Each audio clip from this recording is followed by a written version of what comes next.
أعوذ بالله من الشيطان الرجيم. بسم الله الرحمن الرحيم. الحمد لله رب العالمين، والصلاة والسلام على سيد الأنبياء والمرسلين، حبيب إله العالمين بالقاسم محمد.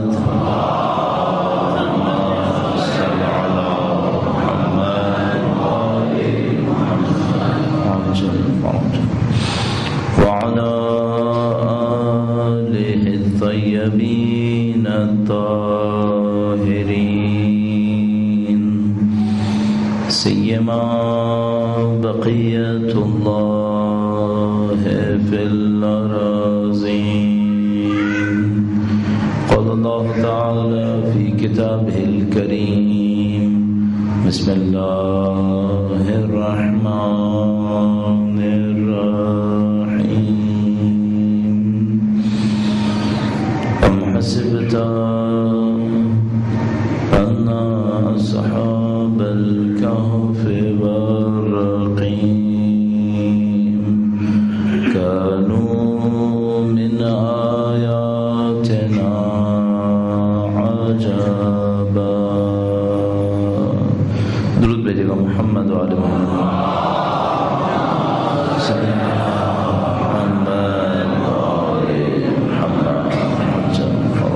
پروردگار عالم کا انتہائی احسان ہے، اس کا شکر اس نے ہمیں اہل بیت اطہار علیہ السلام سے متصل قرار دیا ہے. خدا تعالیٰ کا انتہائی شکر ہے کہ اس نے ہمیں سید الشہداء کی یاد میں ان کے ذکر میں قرار دیا ہے، اس سلسلہ جلیلہ میں قرار دیا ہے، اس دعا کے ساتھ کہ انشاءاللہ مرتے دموں تک خدا تعالیٰ ذکر حسین کو، پرچم حسین کو سر بلند کرنے والوں میں قرار فرمائے، اور اس کے اجر الصلہ میں انشاءاللہ مادر سید الشہداء کی شفاعت ہم سب کو نصیب ہو انشاءاللہ. ہزار اللہ نے سید الشہداء کی صحت و سلامتی کے لیے، جان و مال کی حفاظت کے لیے، پرچم عزا کی سربلندی کے لیے درود بھیجے محمد وآل محمد.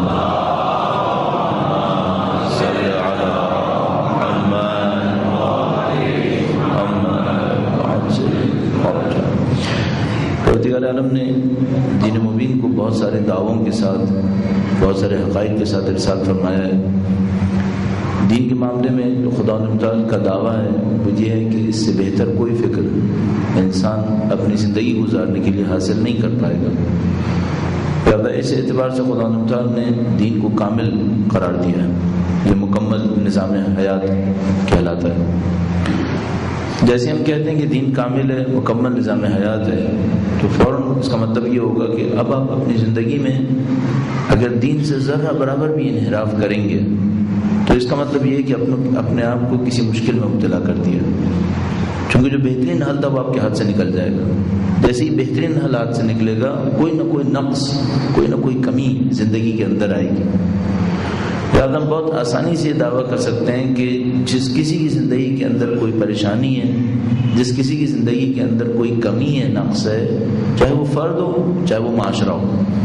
اگر آپ کسی معاشرے کو اندر دیکھتے ہیں کہ اس کے اندر کوئی کمی ہے، یا کسی فرد کو دیکھتے ہیں کہ اس کی زندگی میں کوئی کمی ہے، تو فوراً سمجھتے ہیں کہ اس نے کہیں نہ کہیں دین سے انحراف کیا ہے. اگر دین سے انحراف نہ کیا ہوتا تو اس کے پاس کمی نہیں ہونی چاہیے تھی. لہٰذا آج اگر ہمارے پاس 1.3 ارب مسلمان روئے زمین پر موجود ہیں اور ہم دنیا کی تقریباً ہر قسم کی مشکل ان کے اندر دیکھ رہے ہیں، یا جنرل عمومی طور پر مسلمانوں کا کیا کہنا جو خود اہل بیت کے چاہنے والوں کی تعداد دنیا کے اندر ہے، اگر ان کو ہم مصیبتوں کے اندر دیکھتے ہیں، ایسی مصیبتوں کے اندر جن کا پتہ ہے کہ یہ خدا کی طرف سے نہیں ہے، ہماری خود کی ایجاد کی ہوئی، تو ہم فوراً سمجھ سکتے ہیں کہ اس کی تنہا وجہ یہ ہے کہ ہم نے دین سے انحراف کیا ہے. کہیں نہ کہیں ہم نے مشکل ایجاد کی اپنے لیے. اب ایسے موقع پر ایک طرف سے دین کا دعویٰ ہے کہ وہ کہتا ہے کہ یہ کامل ترین دین ہے، دوسری طرف سے ہماری زندگیوں کے نقص ہیں جس کے اندر پریشانیاں ہیں، مشکلات ہیں، کمی، کوتاہیاں. ان دونوں کے نتیجے میں جو دین کی وسعت ہے، دین کا پھیلنا ہے لوگوں کے اندر، وہ محدود ہوتا چلا جاتا ہے. لوگوں کے ذہنوں میں اتنی طاقت نہیں ہوتی کہ لوگ دین کو دیکھ کر دین کو سمجھنے کی کوشش کریں. لوگ معمولاً مجھے اور آپ کو دیکھ کر دین کو سمجھنے کی کوشش کرتے ہیں. لوگوں کی فکر کی کمی ہے. مثلا اگر کوئی دین اسلام کے اوپر محنت کرنا چاہتا ہے، اصل میں اس کو مسلمان کو نہیں دیکھنا چاہیے، اس کو اسلام کو دیکھنا چاہیے. اسلام کیا فکر ہے، اس کے بعد دین کو سمجھنا چاہیے کہ آیا اس فکر کو قبول کرے یا رد کرے. لیکن معمولاً لوگ یہ کام نہیں کرتے. معمولاً لوگ دین کو نہیں دیکھتے، دیندار کو دیکھتے ہیں، دین کے ماننے والے کو دیکھتے ہیں. اس کی وجہ سے فی الحال اگر کوئی یہ کام کرے تو اس کو ہمارے دین کے اندر کشش بہت کم ملے گی. دنیا کے قریب ترین مسلمانوں کے اندر دیکھے گا، دنیا کے اندر معمولاً ہونے والی جنگوں کو مسلمانوں کے علاقوں کے اندر دیکھے گا. اس اعتبار سے ہمارے پاس دینے کے لیے، مسلمانوں کی طرف سے دینے کے لیے بہت کم چیزیں دیکھے گا.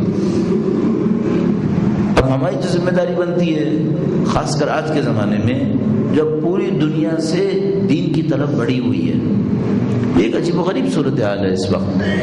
یعنی ہم لوگ چونکہ پیدا ہی مسلمان گھرانوں کے اندر ہوئے، پیدا ہی شیعہ گھرانوں کے اندر ہوئے ہیں، اہل بیت کے ماننے والوں کے یہاں ہم لوگوں کی تولد ہوئی ہے. ہمارے اندر شاید دین کی وہ ڈیمانڈ نہیں ہے جو اس وقت دنیا کے اندر حاصل ہو گئی ہے. دنیا طلب کر رہی ہے کہ اگر کسی کے پاس کوئی فکر ہے جس سے مشکل حل ہو سکتی ہے تو وہ فکر نصیب ہو جائے. خاص کر شیعت کے اندر جو آخری 30-35 سال کے اندر حادثات پیش آئے ہیں، واقعات پیش آئے ہیں، انہوں نے پوری دنیا کے اندر شیعت کو لوگوں کے سامنے پیش کر دیا. لوگ اس کی ڈیمانڈ کرنے لگے. اب ایک طرف سے ان کے اندر ڈیمانڈ ہے، وہ سمجھنا چاہتے ہیں کہ شیعت کیا ہے، اور پتہ نہیں عالمی سطح پر کیا کچھ شیعت کے بارے میں انجام پا رہا ہے. دوسری طرف سے ہم دیکھتے ہیں کہ ہم اپنی زندگی کی چھوٹی مشکلات کو بھی اپنے دین سے حل نہیں کر پا رہے. تو ہمارے اپنے اندر ایک تناقض بڑھنے لگا ہے. جس فکر کے ہم معتقد ہیں اس کی کامیابیوں کو پوری دنیا میں دیکھ رہے ہیں، لیکن اسی فکر کو اپنی زندگی کے اندر کوئی کامیابی دیتا نہیں دیکھ رہے. اب یہاں پہ ایک تناقض ہے ہمارے ساتھ. ظاہر ہے کہ ہم وہ نہیں ہیں کہ جو دین کو چھوڑ کر چلے جائیں، لیکن اس کے نتیجے میں دین کی ایک ظاہری شکل بننا شروع ہو گئی ہے. اب جو ہمیں اس کو حل کرنا ہوگا وہ یہ کرنا ہوگا کہ ہم کون سی کوتاہی کر رہے ہیں جس کی وجہ سے دین ہمیں وہ نہیں دے رہا جس کا دوسری دنیا انتظار کر رہی ہے. وہ لوگ بالکل صحیح دین کی طرف آ رہے ہیں، وہ سمجھ رہے ہیں کہ بے دین فکر ان کو نہیں دے سکی اور دین دے دے گا. ہمارے ساتھ مشکل یہ ہے کہ ہمارے اندر وہ فکر نظر نہیں آتی. تو ہم اس کو کیسے حل کریں گے؟ ہمیں اپنے اندر کچھ سوچنا پڑے گا، کچھ جائزہ لینا پڑے گا. اس میں سے ایک موضوع کا میں نے انتخاب کیا، چند دن عرائض آپ کی خدمت میں پیش ہوں گے. درود بھیجے گا محمد و آل محمد.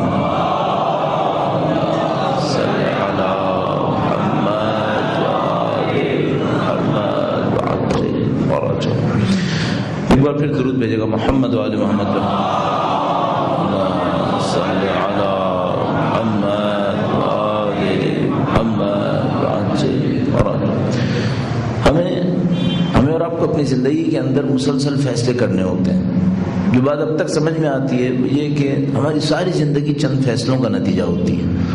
مثلا آپ نے کس تعلیمی کیریئر کا انتخاب کیا، یہ آپ کا ایک فیصلہ ہے. اس فیصلے کے نتیجے میں بہت کچھ تبدیل ہوگا. امام نواز کے ساتھ کیا مشکل ہے. ایک بار پھر درود بھیجے گا محمد و آل محمد. صلی علی محمد و آل محمد. تو آپ اپنی زندگی کے اندر مختلف فیصلے کرتے ہیں اور ان فیصلوں کے نتیجے میں آپ کی زندگی میں کچھ تبدیلیاں حاصل ہوتی ہیں اور آپ کسی راستے کے اوپر چل نکلتے ہیں. مشکل یہ ہے کہ اگر آپ نے صحیح فیصلہ کر لیا تو ممکن ہے آپ کو 10 سال بعد احساس ہو کہ آپ کا فیصلہ بہت اچھا تھا اور آپ اس کے نتیجے میں ایک اچھی جگہ تک پہنچ گئے. بدقسمتی سے اگر غلط فیصلہ کر بیٹھے تب کیا ہوگا؟ ہم لوگوں کے پاس زندگی بہت چھوٹی سی ہے، اس میں تجربوں کی بہت زیادہ گنجائش نہیں ہے. اگر آپ نے خدا نہ کرے نعوذ باللہ مثلا 25-30 سال کی عمر میں غلط فیصلہ کیا اور 20 سال بعد پتہ چل بھی گیا کہ فیصلہ غلط تھا، اب کیا ہو سکتا ہے؟ زندگی کا جو سنہرا دور تھا وہ ختم ہو چکا ہے، ہم اس کو واپس نہیں لا سکتے۔ ہم ایک ایک فیصلے کے اوپر مجبور ہیں کہ وہ صحیح فیصلہ کریں۔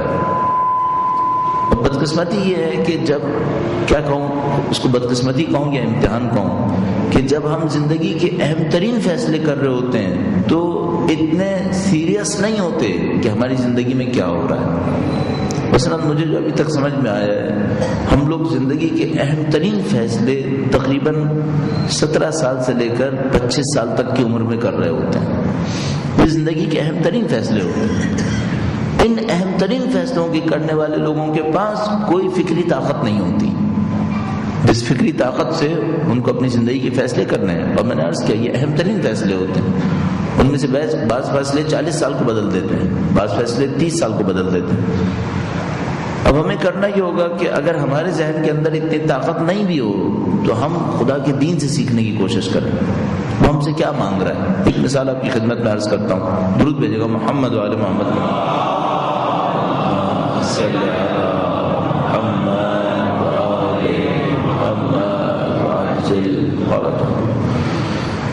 اور یہ میں نے ابھی آپ کی خدمت میں عرض کیا، یہ اگر ایک انسان کی زندگی کے بارے میں بات کریں تب بھی ہمارے پاس بہت زیادہ طاقت نہیں ہوتی۔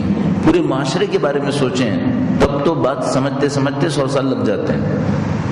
پہلے معاشرے سے مثال دے دوں، خدا تعالیٰ نے دین کے اندر وراثت کا قانون رکھا ہے، فرمایا کہ عورتوں کو اتنا نصیب ہے، مردوں کو اتنا حصہ ملے گا۔ اگر کوئی معاشرہ غلط فیصلے کرے کتنے عرصے میں پتہ چلے گا کہ یہ فیصلہ غلط تھا؟ جب اسلام آیا تو لوگ عورتوں کو کچھ نہیں دیتے تھے، خواتین کے پاس کوئی حقوق نہیں تھے، ان کو وراثت میں سے کچھ نہیں ملتا تھا۔ دین اسلام نے 1400 سال پہلے کہا کہ خواتین کو ملنا چاہیے۔ وہ جو معاشرے پہلے والے معاشرے تھے سینکڑوں سال تک غلط کرتے رہے، پھر ان کو احساس ہوا کہ نہیں ہم سے غلطی ہوئی ہے۔ اس کے بعد اسلام کی فکر کی طرف آنے کی کوشش کی۔ اب جدید دور کے اندر اسلام پر اعتراض ہوا کہ اسلام آدھا کیوں دے رہا ہے اور پورا کیوں نہیں دیتا، یعنی جتنا مردوں کو دے اتنا عورتوں کو کیوں نہیں دیتا۔ تعجب کی بات یہ ہے کہ جو معاشرے یہ باتیں کہہ رہے ہیں 100 سال پہلے وہ کچھ بھی نہیں دے رہے تھے۔ یہی مغربی معاشرہ جو آج ہم پر اعتراض کر رہا ہے کہ اسلام آدھا کیوں دیتا ہے، پورا کیوں نہیں دیتا، یہ 100 سال پہلے کچھ بھی نہیں دیتے تھے۔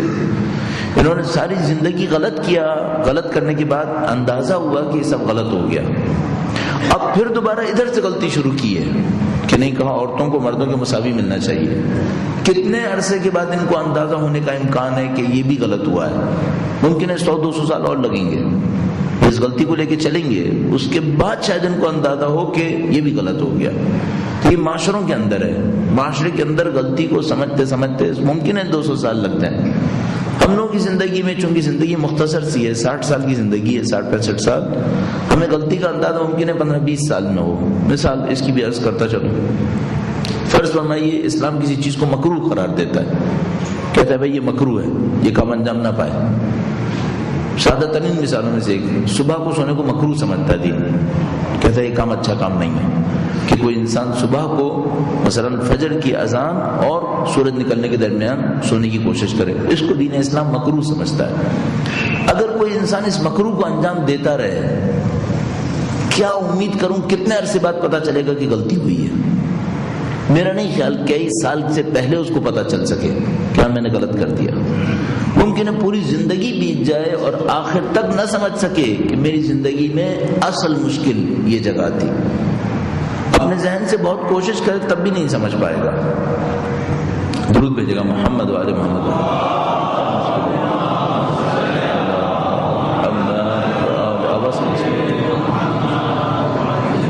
بردی کا درود بھیجے گا محمد و آل محمد۔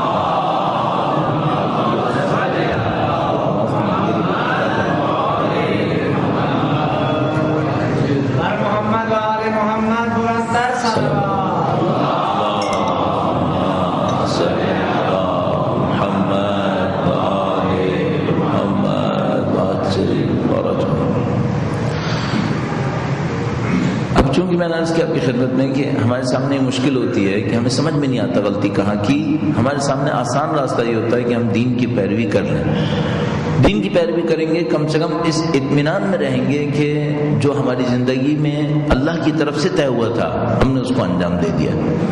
جو خدا متعال قادر متعال ہے، جس نے ہماری حکمتوں کو سوچا ہوا ہے، شاید ہمیں نہیں سمجھ میں آئی ہوں، لیکن خدا کے حکم کی پیروی کی ہم نے۔ اب اگر کوئی اصلاح کرنا چاہے تو کیا کرے؟ سادہ ترین پوائنٹ یہاں سے شروع کر سکتا ہے۔ اپنی زندگی میں سوچے کہ کون کون سی جگہیں ایسی ہیں جہاں میں قطعاً صراحتاً خدا کے خلاف ہوں، یہاں سے شروع کریں۔ ہم لوگوں کے اعمال ہیں، ہمارے اخلاق ہیں، ہمارے عقائد ہیں، سوچنے سمجھنے کا طریقہ ہے، ہماری زندگی کے بہت سارے حصے ہیں۔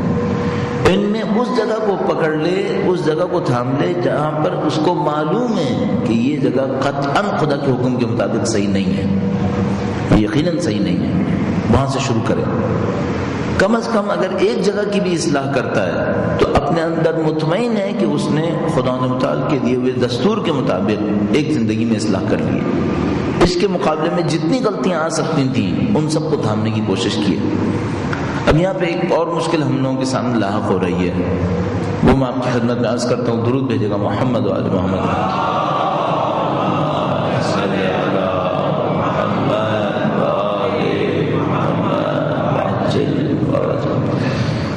شاید انسان کی زندگی میں مشکل ترین کاموں میں سے ایک کام یہ ہے کہ وہ اپنی غلطی کو سمجھ لے، شاید مشکل ترین کاموں میں سے ایک کام۔ ان لوگوں کے لیے نسبتاً آسان ہے جن کو مثلا بچپنے سے پرائمری کلاس کے لیول سے یہ سمجھایا گیا ہو کہ اپنی غلطیوں کو کیسے سمجھتے ہیں، نسبتاً آسان۔ پھر ہماری مشکل ایک اور یہ آتی ہے کہ ہمارے یہاں وہ تعلیمی نظام بھی نہیں ہے۔ نہ صرف یہ کہ جو مروجہ دینی تعلیمی نظام ہے وہاں سے ہم نہیں سیکھ پائے کہ ہمیں اپنی غلطیوں کو کیسے پکڑنا ہے، کہ غلطیوں کی اصلاح کیسے کرنی ہے۔ ہمارا جو دین کا تربیتی نظام ہے وہ بھی ختم ہوا ہوا ہے، یعنی دین کے تربیتی نظام کے اندر بھی اتنی گنجائش نہیں ہے کہ وہ ہمیں یہ سکھا سکے اس بچپنے سے کہ ہمیں اپنی غلطیوں پہ گرفت کیسے کرنی ہے۔ اس کے نتیجے میں بہت کم لوگ اس قابل بن پا رہے ہیں بڑے ہوتے تک کہ وہ یہ سمجھ پائیں کہ اپنی غلطی کی اصلاح کیسے ہونی ہے، اپنی غلطی کا اعتراف کیسے کرنا ہے۔ زیادہ تر اس بات کے معتقد نہیں ہے۔ مجھے یہ آواز بہت زیادہ ٹکراتی ہوئی نظر آتی ہے، مجھے سمجھ میں نہیں آ رہا۔ آپ لوگوں کو بالکل صحیح سمجھ میں آتا ہے کیا؟ بالکل صحیح سمجھ میں آتا ہے، ٹھیک ہے۔ درود بھیجے گا محمد وآل محمد۔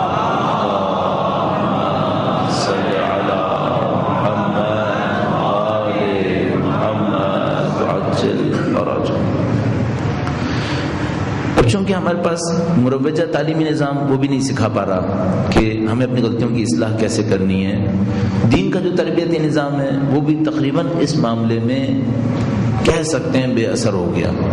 بے اثر اس لیے ہو گیا کہ ہم نے دین سے سیکھنے کے عمل کو روکا ہوا ہے، تقریباً روکا ہوا ہے۔ مثلا آپ تصور کیجئے ہمارے پاس جو بچپن سے بچے دین سیکھتے ہیں وہ زیادہ سے زیادہ قرآن کریم کی عربی سیکھتے ہیں۔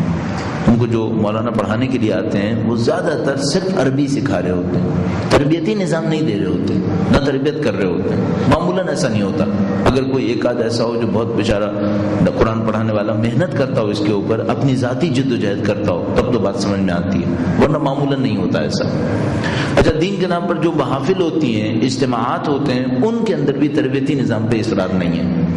مثال کے طور پر معمولاً جو ہمارے یہاں مجالس ہوتی ہیں وہ تربیتی عنوان سے نہیں ہو رہی ہوتی۔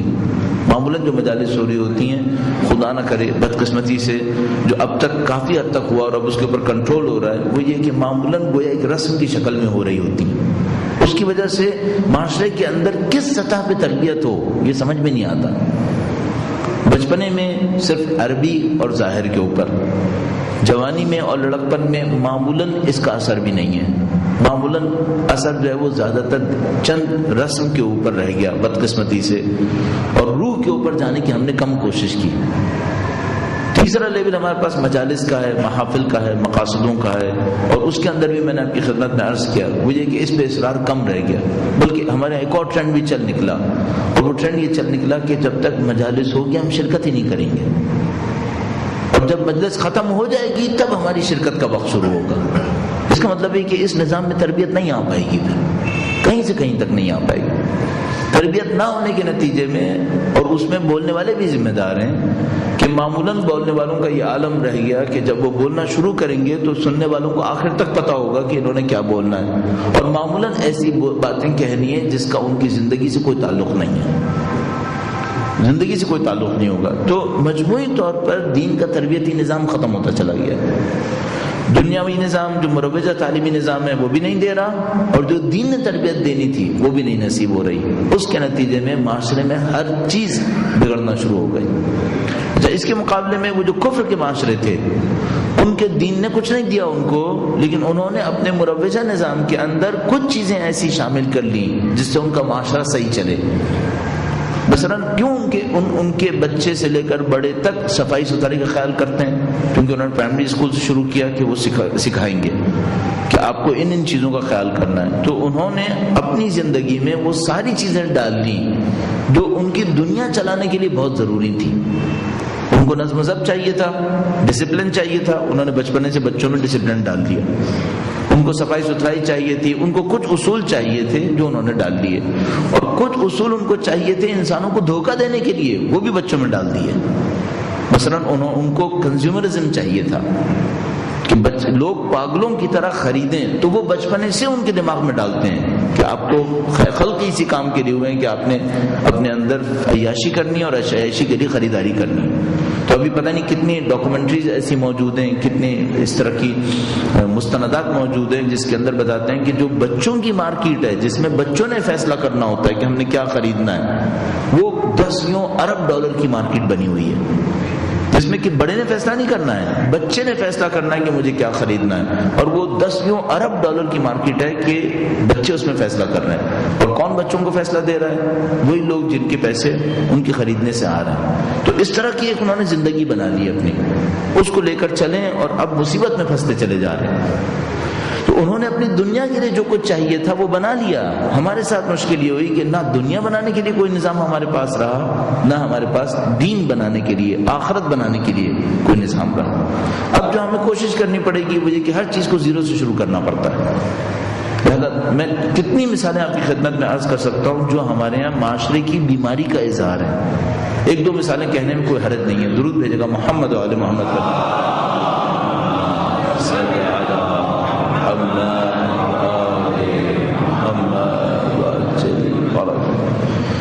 جو کوئی بھی ہمارے معاشرے کے اندر آئے وہ اس بات کو سمجھنے میں دیر نہیں لگائے گا کہ ان میں اختلاف ڈالنا آسان ہے، ان میں جھگڑا ڈالنا بہت آسان ہے، اور اس خاطر پاکستان جیسے معاشرے کے اندر کسی بھی موقع پر جان بوجھ کر بلوا بنانا کوئی مشکل کام نہیں ہے۔ جو کوئی بھی اس معاشرے کے اندر آئے فوراً اس بات کو سمجھ جائے گا ان میں بلوا کرنا آسان ہے، اور آپ جانتے ہیں کس طرح سے جس وقت وہ چاہیں گے، جس جگہ چاہیں گے، اپنے کام کو انجام دے دیں گے۔ وہ لوگ بھی اس کے فن کے ماہر ہیں اور وہ ہماری کمزوری سے واقف ہیں۔ اچھا کیا کمزوری ہے یہاں پر؟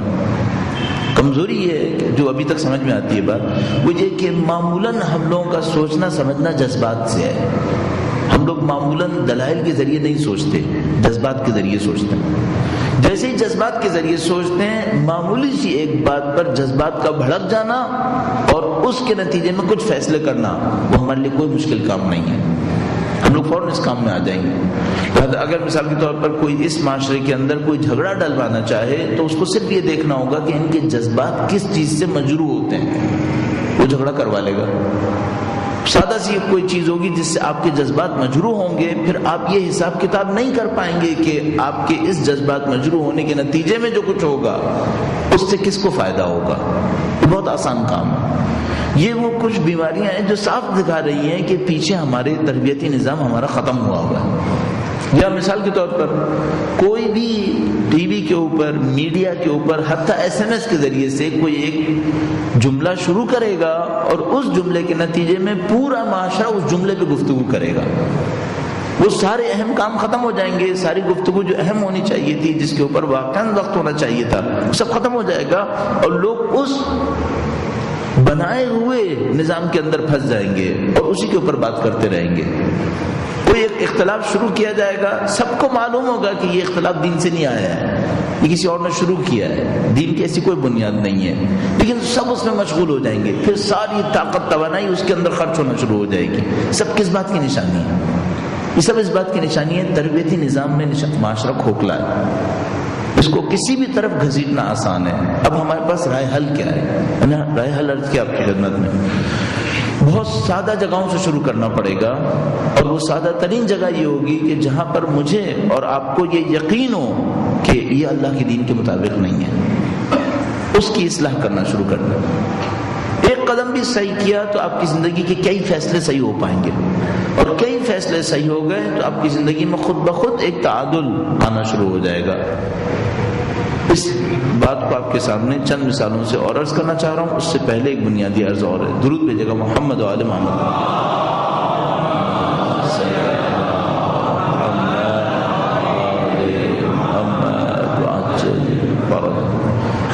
غلطیوں میں سے اہم ترین غلطی جو مجھے ابھی تک سمجھ میں آتی ہے، جس کی اگر ہم اصلاح کریں تو ہم شاید معاشرے کو بہتر معاشرہ بنا سکتے ہیں، وہ فکر کی غلطی ہے، نظریے کی غلطی ہے. آپ دنیا کو دیکھتے کس انداز سے ہیں، اس کی غلطی ہے. اگر ہم یہاں پہ معاملے کو صحیح کریں بہت ساری چیزیں آگے جا کے صحیح ہو سکتی ہیں.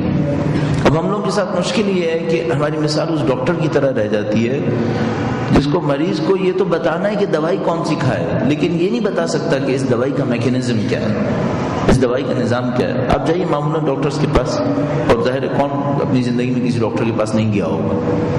آپ کسی بھی ڈاکٹر کے سامنے اپنی بیماری بیان کرتے ہیں، علامتیں بیان کرتے ہیں، وہ آپ کو دوائی لکھ کے دیتا ہے. زیادہ سے زیادہ کیا بتا سکتا ہے آپ کو؟ زیادہ سے زیادہ آپ کو یہ بتا سکتا ہے کہ یہ جو میں نے سیرپ لکھ کے دیا ہے یہ اس بیماری کے لیے ہے، اور یہ جو ٹیبلٹس لکھ کے دیے ہیں یہ اس بیماری کے لیے ہیں. کیا آپ کو وہ بتا سکتا ہے کہ اس سیرپ میں کون سے کیمیکلز ہیں، اور جب وہ باڈی میں جائیں گے تو وہ کیمیکلز کیا ری ایکشن کریں گے جس سے آپ کی کھانسی صحیح ہوگی؟ تو آپ کو نہیں بتا پائے گا. کیونکہ اگر وہ آپ کو یہ سب سمجھانے کی کوشش کرے تو پھر اس کا مطلب یہ کہ آپ بھی میڈیکل کالج میں تشریف لے گئے، آپ بھی پھر میڈیکل کالج میں اس کے ساتھ بیٹھ گئے، اسٹوڈنٹ بن گئے، جبکہ آپ کی بھارت میڈیکل کالج میں نہیں ہے، آپ کسی اور فیلڈ کے آدمی ہیں. تو مشکل ہمیشہ یہ رہے گی کہ حل تو دیا جا سکتا ہے، میکینزم نہیں بتایا جا سکتا. میکینزم یا تو آپ خود سمجھنے کی کوشش کر لیں. اسلام کے ساتھ بھی ایسے ہی ہے. آپ کی مشکلات آپ کے سامنے وہ آپ جانتے ہیں، اور آپ کا ڈاکٹر بھی جانتا ہے. آپ کہہ رہے ہیں مجھے کھانسی ہو رہی ہے، آپ بھی جانتے ہیں، ڈاکٹر بھی جانتا ہے آپ کو کھانسی ہو رہی ہے. اس کے بعد آپ اپنی علامتیں بیان کر سکتے ہیں، ڈاکٹر علاج کرے گا، میکینزم نہیں بتا پائے گا.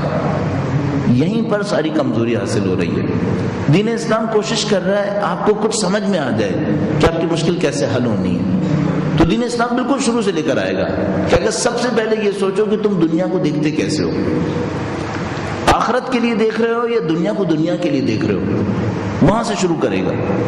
بس بنیادی ترین حل جو آپ اپنی زندگی میں ڈھونڈ پائیں گے وہ عقائد میں ڈھونڈ پائیں گے. اگر آپ کو مجھے واقعا اپنی زندگی کو حل کرنا ہے، اس کی پریشانیوں کو حل کرنا ہے، کسی نتیجے تک پہنچنا ہے، تو ہمیں عقائد سے شروع کرنا پڑتا ہے. ہم دنیا کو کیسے دیکھتے ہیں، مشکلات کو کیسے دیکھتے ہیں، آسانیوں کو کیسے دیکھتے ہیں. میں سمجھتا ہوں اگر ہم وہاں پہ اس مشکل کو حل کر لیں، نظریے کے اندر مضبوط نظریے پہ پہنچ جائیں، تو ہماری زندگی آسان جگہ پہنچتی ہے. ایک مثال دوں گا اور وہیں سے ہمارا موضوع شروع ہوگا. درود بھیجے گا محمد و آل محمد.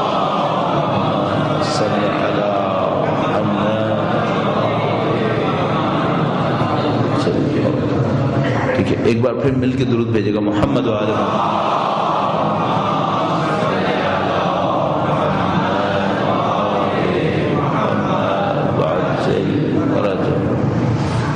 میں معمولاً یہ مثال عرض کیا کرتا ہوں اس مشکل کو بیان کرنے کے لیے. اگر ہم میں سے کوئی اس وقت ہوتا جب حضرت میثم تمار سولی پہ چڑھے ہوئے تھے، ہم لوگ ان کے بارے میں کیا سوچتے،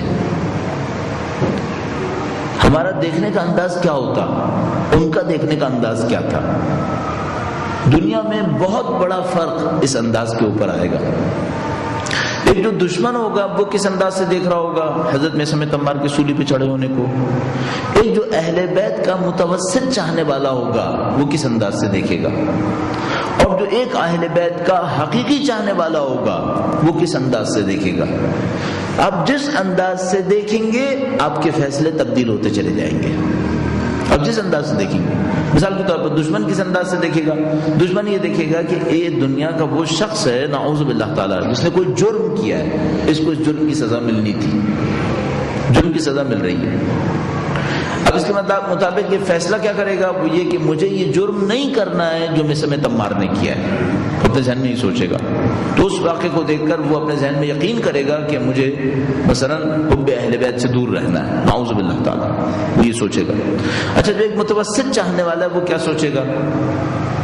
وہ شاید اپنے ذہن میں یہ سوچ بیٹھے کہ یہ اہل بیت کا چاہنے والا ہے، اہل بیت نصرت کیوں نہیں کرتے؟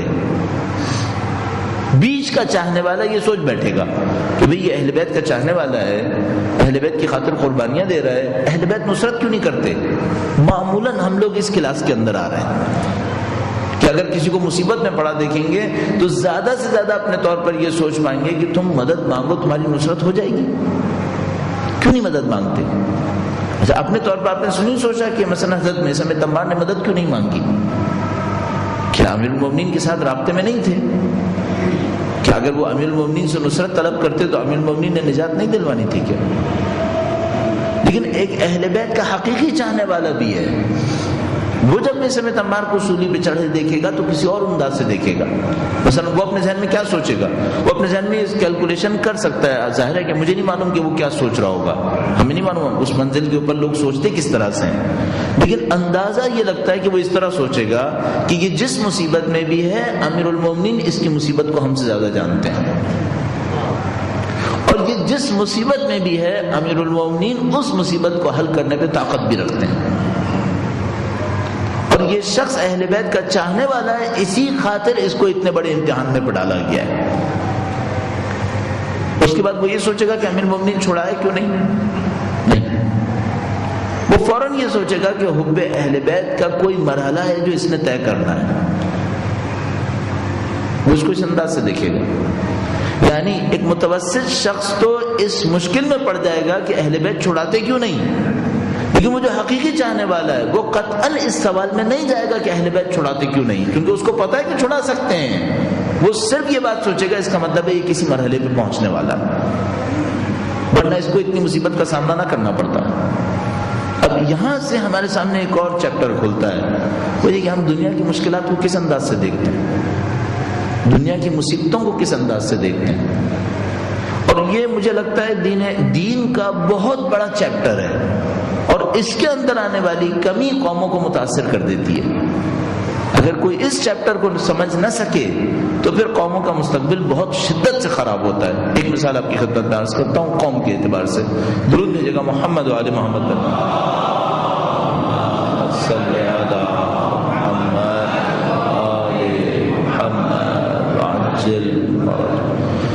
مشہور و معروف واقعات سب لوگ اپنے بچپن سے سنتے آ رہے ہیں کہ جب حضرت مسلم بن عقیل نے آخری موقع پر عبید اللہ بن زیاد کے لشکر کا مقابلہ کرنے کا ارادہ کیا، دارالامارہ کی طرف بڑھے تو کوفہ کے لوگ آئے اور ان کی خواتین اپنے مردوں کو لے گئیں کہ ہم اس مصیبت میں نہیں دیکھنا چاہتے کہ آپ یہاں پر ہوں، اور بعد میں حضرت مسلم بن عقیل تنہا رہ گئے۔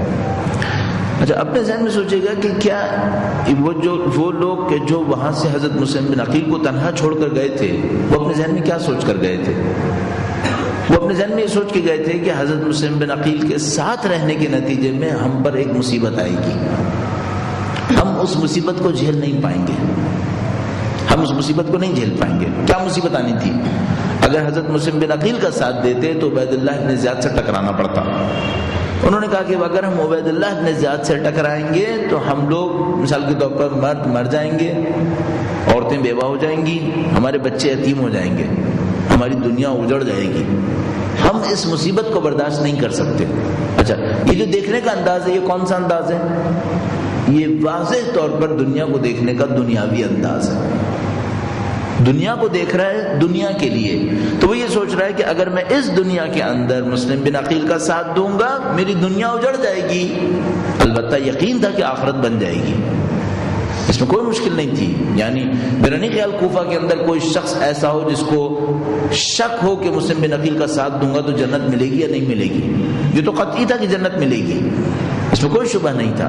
مشکل ساری یہ تھی کہ دنیا جو اجڑے گی اس کا کوئی بدل ہے، ان کا ذہن دنیا سے نہیں نکل سکا، انہوں نے کہا نہیں ہم دنیا کو نہیں چھوڑ سکیں گے، وہ نکلے اور انہوں نے حضرت مسلم بن عقیل کا ساتھ دینا چھوڑ دیا، گویا اپنی دنیا بچا لی۔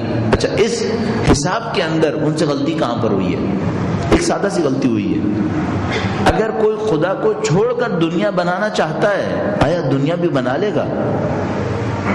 غلطی یہاں پر ہوئی، یعنی انہوں نے یہ سوچا کہ ہم آخرت کو اس وقت چھوڑ دیتے ہیں، نعوذ باللہ دنیا کو لے لیتے ہیں۔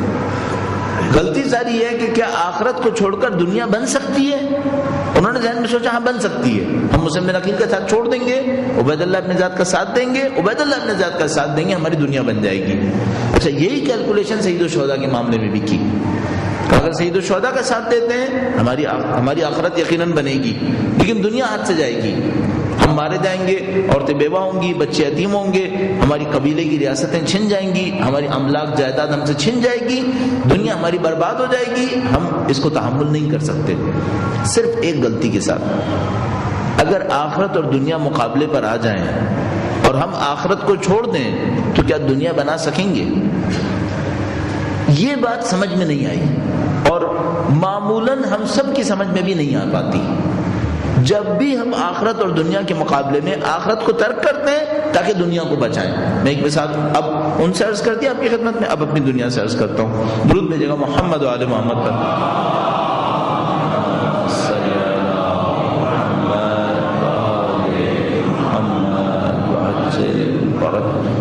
سادہ ترین مثال، ایک شخص جو فجر کی نماز قضا کرتا ہے، کیوں قضا کرتا ہے؟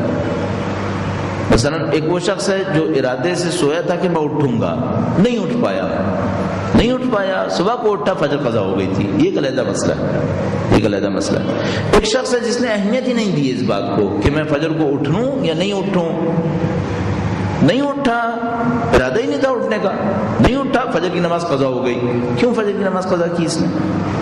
اچھا ہمیں مسلم بن عقیل والا واقعہ یاد ہے، یہ واقعہ یاد نہیں، جبکہ دونوں کی فلسفیانہ روٹس ایک ہی ہیں، دونوں کی جڑیں ایک ہی ہیں۔ اس نے کیا سوچا تھا؟ اس نے سوچا تھا آخرت تو ملے گی، دنیا ہاتھ سے جائے گی۔ جو اگر فجر کی نماز پڑھ لیتا تو کیا شبہ ہے کہ اس میں آخرت چلی جائے گی یا مل جائے گی؟ یقیناً فجر کی نماز پڑھے گا آخرت کے لیے بہتر ہے، کوئی شبہ تھوڑی ہے اس میں۔ یعنی کیا یہ شبہ ہے کہ اگر میں فجر کی نماز پڑھوں گا تو میری آخرت برباد ہو جائے گی؟ نعوذ باللہ تعالیٰ، ظاہر ہے کہ نہیں، ممکن نہیں ہے۔ آپ نے مصیبت جھیلی ہے، آپ نے حکم خدا کی اطاعت کی ہے، کہتے ہیں اقیموا الصلاۃ، نماز پڑھو، آپ نے نماز قائم کر دی اللہ کے نبی کے مطابق، اب اس میں آخرت تو نہیں جانی۔ اچھا پھر اٹھے کیوں نہیں پڑھنے کے لیے؟ کہا کہ نیند جائے گی۔ اچھا نیند کا تعلق دنیا سے ہے آخرت سے؟ دنیا سے۔ کیا مقابلہ ہو گیا؟ آخرت تو یقیناً ملے گی، لیکن اگر کر بیٹھا تو دنیا ہاتھ سے جائے گی۔ حضرت مسلم بن عقیل کے معاملے میں بھی یہی سوچا اس نے کہ آخرت تو یقیناً ملے گی، لیکن اگر میں نے مسلم بن عقیل کا ساتھ دیا دنیا ہاتھ سے جائے گی۔ اچھا اس کے بعد اس نے کیا کیلکولیٹ کیا؟ اس نے کہا میں آخرت کو چھوڑ دیتا ہوں، دنیا کو بچا لیتا ہوں۔ اور ابھی ہم نے ان کے اوپر ایک طنز کیا تھا اور ہم نے ان سے کہا تھا کہ ان بیوقوفوں نے یہ سمجھا تھا کہ آخرت چھوڑ کر دنیا بنانے والے دنیا بنا لیں گے، ان کی دنیا بھی نہیں بنے گی۔ اب میں آپ کی خدمت میں یہاں پر عرض کروں گا، فجر کی نماز ترک کی اس نے نیند کی خاطر۔ یہ بیوقوف کیا کیلکولیٹ کر رہا ہے کہ میں سکون لے پاؤں گا۔ کیا یہ سکون لے لے گا؟ کیا یہ آرام لے لے گا؟ ابھی مسلم بن عقیل کے معاملے میں ہم نے اور آپ نے طے کیا تھا کہ اگر کوئی آخرت کے مقابلے میں دنیا کو ترجیح دے گا وہ دنیا نہیں بنا پائے گا، اور تاریخ شاہد ہے کہ نہیں بنا سکے۔ جو بدترین ذلتیں کوفیوں نے اٹھائی ہیں وہ کسی قوم نے نہیں اٹھائی، شاید جو ابھی تک سمجھ میں آتی ہے بات۔ سید الشہداء نے جملہ کہا تھا، اس کی بنیاد پر عرض کر رہا ہوں۔ سید الشہداء نے فرمایا تھا تم لوگ ذلیل ہو جاؤ گے، دنیا میں پست ہو جاؤ گے، اور جو کچھ حجاج بن یوسف کے ہاتھوں کوفیوں نے اٹھایا ہے وہ دنیا کے سامنے مثال ہے آج تک۔ عمر بن عبدالعزیز 98-99 ہجرہ میں خلیفہ تھا ظاہری خلافت پر، اس نے کہا تھا اگر دنیا کے سارے جلادوں کو جمع کریں حجاج بن یوسف سر فہرست ہے۔ اس کا اور حجاج بن یوسف کا زمانہ ایک نسل کے اندر ہے، اس کا مطلب ہے وہ حجاج بن یوسف کو دیکھ چکا تھا۔ تو وہ کہتا تھا کہ حجاج بن یوسف سر فہرست ہے، دنیا کے سارے جلادوں کو اگر جمع کریں۔ کوفیوں نے یہ ذلت اٹھائی ہے حجاج بن یوسف کے ہاتھوں۔ کیوں ذلت اٹھائی ہے؟ ایک مشکل کی وجہ سے، انہوں نے ایک موقع پر دنیا کی خاطر آخرت کو ترک کیا تھا۔ آخرت کو ترک کیا تھا کہ دنیا بنائیں گے، دنیا نہیں بنا سکے، نہ صرف نہیں بنا سکے بلکہ ذلت بھی اٹھائی اور بدترین ذلت اٹھائی۔ اچھا یہ قانون ہمیں حضرت مسلم بن عقیل کے معاملے میں اچھی طرح سمجھ میں آتا ہے۔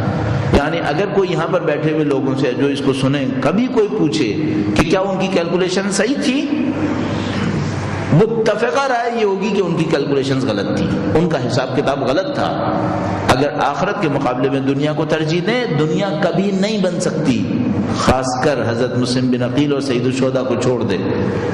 اب ذرا تصور کریں، جو شخص فجر کی نماز نہیں پڑھ رہا ہے اس خاطر کہ مجھے نیند آ رہی ہے اور مجھے اپنی نیند بچانی ہے، یہ کیا کر رہا ہے؟ بنیاد کے اعتبار سے وہی کر رہا ہے جو اس وقت کوفیوں نے کیا تھا. اور ہم ابھی کہہ رہے ہیں کہ دنیا نہیں بچے گی، دنیا نہیں بنے گی. اب ہم سوچیں اس آدمی کے معاملے میں، کیا اس آدمی کو آرام مل جائے گا؟ کیا اس کو سکون مل جائے گا؟ کیا مثلا اپنی نیند سے مزہ لے سکے گا؟ قطعی بات ہے کہ نہیں لے سکے گا. اچھا، عین ممکن ہے کہ جس وقت حضرت مسلم بن عقیل کا لوگوں نے ساتھ چھوڑا ہو ان کو عبید اللہ بن زیاد کی طرف سے کوئی رشوت مل گئی ہو. یہ ہوا تھا اس زمانے میں، قطعاً ہوا تھا. سید الشہداء نے خود عاشور کے دن ارشاد فرمایا تھا کہ یزیدیوں سے کہ تمہیں میری آواز سنائی نہیں دے گی چونکہ تمہاری شکم میں حرام ہے. اس کا مطلب ہے کہ عبید اللہ بن زیاد نے بہت سارے لوگوں کو رشوتیں دی تھیں. صحیح. اب ہم ایک اور تصور بناتے ہیں اپنے ذہن کے اندر. ایک شخص ہے جو حضرت مسلم بن عقیل کا ساتھ چھوڑ کر گھر گیا ہے. جیسے ہی وہ گھر گیا اسے پیسہ بھی ملا ہے، پیسہ بھی ملا ہے اسے. اس نے اس پیسے سے اپنی بہت ساری اس وقت کی مشکلات کو حل بھی کر لیا ہے رشوت کے پیسے سے. صحیح. اچھا، ابھی اپنے ذہن میں کیا سوچ رہا ہوگا کہ میں نے مسلم بن عقیل کا ساتھ چھوڑا، آخرت چھوڑ دی، دنیا کما لی، چلو کم از کم دنیا تو مجھے مل گئی. اینڈ کیا ہونا ہے اس کا؟ یہ دنیا اس کے ہاتھ میں نہیں رہے گی، اس نے ذلت اٹھانی ہے. تاریخ کی بدترین ذلتیں ان لوگوں نے اٹھائی تھیں. پھر اس کا مطلب ہے اگر کسی نے آج فجر کی نماز قضا کی، اس کے بعد وہ یہ سوچے گا چلو میں 9 بجے تک سکون سے سو تو لیا نا، اور ہمیں کیا اس سے کہنا پڑے گا؟ نہیں سو پاؤ گے، یہ چین تمہیں نصیب نہیں ہو پائے گا. یہ چین جو تم سمجھ رہے ہو کہ تمہیں ملا ہے یہ زیادہ عرصے ساتھ نہیں دے گا. اس کے بعد کیا ہوگا؟ اس کے بعد ذلت اٹھانی پڑے گی. اس کے بعد جس چیز کی خاطر تم نے خدا کو ترک کیا تھا وہ چیز تمہارے ہاتھ میں نہیں رہے گی، یہ بربادی لائے گی. تو ابھی ہم یہ جملہ یہاں پر بھی کہیں گے کہ جس نیند کی خاطر تم نے حکم خدا کو پامال کیا ہے، یہ جو نیند تمہیں نصیب ہوئی ہے یہ آگے تک نصیب نہیں ہوگی. اگر ملتی بھی رہی تمہیں ذلت اٹھانی پڑے گی. اتنی ذلتیں اٹھانی پڑیں گی کہ چلاؤ گے کہ کاش حسین دوبارہ کربلا میں آئیں اور میں جان دے دیتا. چلائے گا، اور کوفی چلائے بہت دفعہ. قیام توابین اس کی ایک بہترین مثال تھی کہ وہ جنہوں نے سید الشہداء کا ساتھ نہیں دیا تھا ایک موقع پر اپنی زندگیوں سے اتنے بیزار ہوئے کہ میدانوں میں اتر آئے. لوگوں نے لاکھ سمجھایا کہ بھائی تم عبید اللہ بن زیاد کے لشکر سے نہیں جیت پاؤ گے. کہا ہمیں جیتنے ہارنے کا غم نہیں ہے، ہم پر زندگی بھاری ہے، اب صرف جان دینی ہے. اتنا چلائے 8000 لوگ کہ انہوں نے کہا اب زندگی نہیں چاہیے، ہمیں صرف موت چاہیے کیونکہ اب ہمیں زندگی پریشان کر رہی ہے. تو یہ کیلکولیشن ہمیں ہمیشہ کرنی پڑے گی اپنی زندگی کے اندر. اب کون ہے جو دنیا کو اس نظر سے دیکھے گا؟ یہ جو دیکھنے کا انداز ہے یہ سب سے اہم پوائنٹ ہے. اگر ہمیں اصلاح کرنی ہے تو اپنے اس دیکھنے کے انداز کی اصلاح کرنی ہے. کن کن چیزوں کو دیکھنے کا انداز؟ ہر چیز کو. آپ اولاد کو کس انداز سے دیکھتے ہیں؟ آپ آسائش کو کس انداز سے دیکھتے ہیں؟ آپ امتحان کو کس انداز سے دیکھتے ہیں؟ آپ مستقبل کس انداز سے دیکھتے ہیں؟ دنیا میں حکومت کس کی دیکھتے ہیں؟ ایک ایک چیز کو آپ حل کرتے چلے جائیے، آپ کی زندگی اس راستے پر چلنا شروع ہو جائے گی جس پہ خدا چلانا چاہتا ہے. ایک مثال اور آپ کی خدمت میں عرض کروں گا تاکہ موضوع حتی الامکان آپ کے سامنے ظاہر ہو جائے. درود بھیجے گا محمد و آل محمد.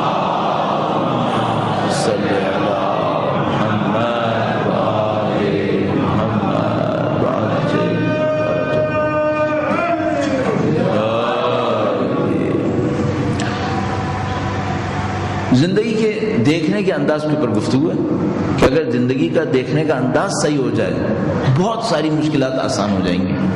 دیکھنے کے انداز میں کیا کچھ شامل ہے آپ کی خدمت میں عرض ہوا. آپ آرام کو کیسے دیکھتے ہیں، آسائش کو. آپ نقصان کسے کہتے ہیں، آپ فائدہ کسے کہتے ہیں. کاش ہماری یہ ساری چیزیں فکر کے مرحلے میں صحیح ہو جائیں. اچھا، بدقسمتی سے جیسے ہم دین کے بارے میں بات کرتے ہیں، شاید میں بدقسمتی کا لفظ زیادہ استعمال کر رہا ہوں، اس کے سوا مجھے کچھ سمجھ میں نہیں آ رہا میں کیا کہوں اس کو.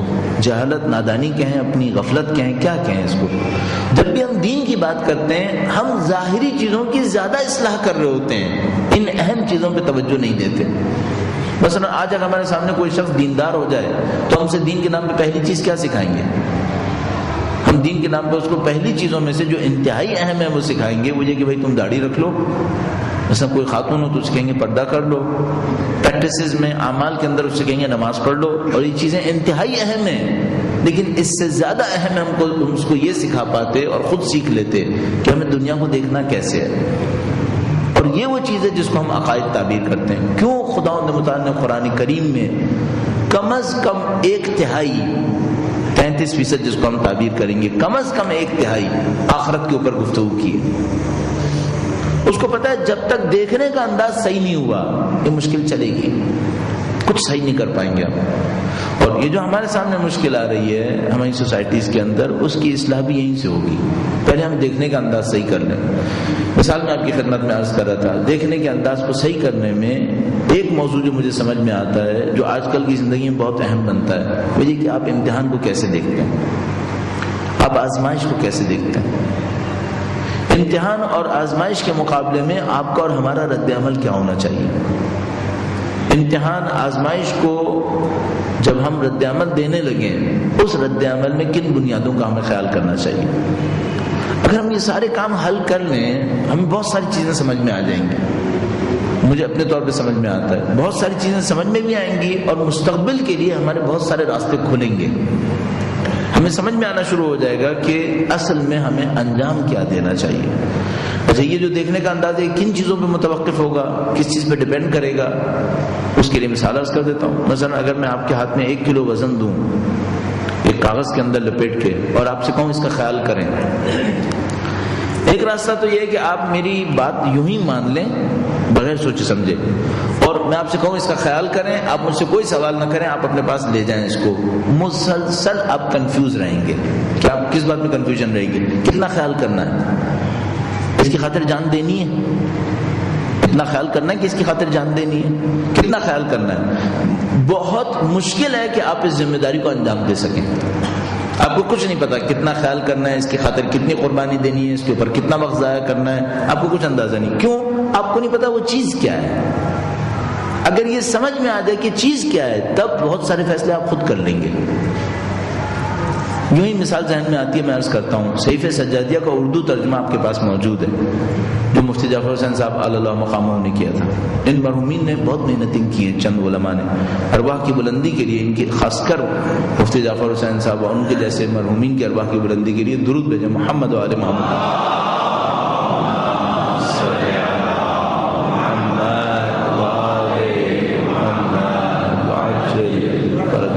خاص کر میں کوشش کر رہا ہوتا ہوں ان لوگوں کی خدمات، ان لوگوں کی جو قربانیاں تھیں ان کا ہم لوگ اعتراف کریں۔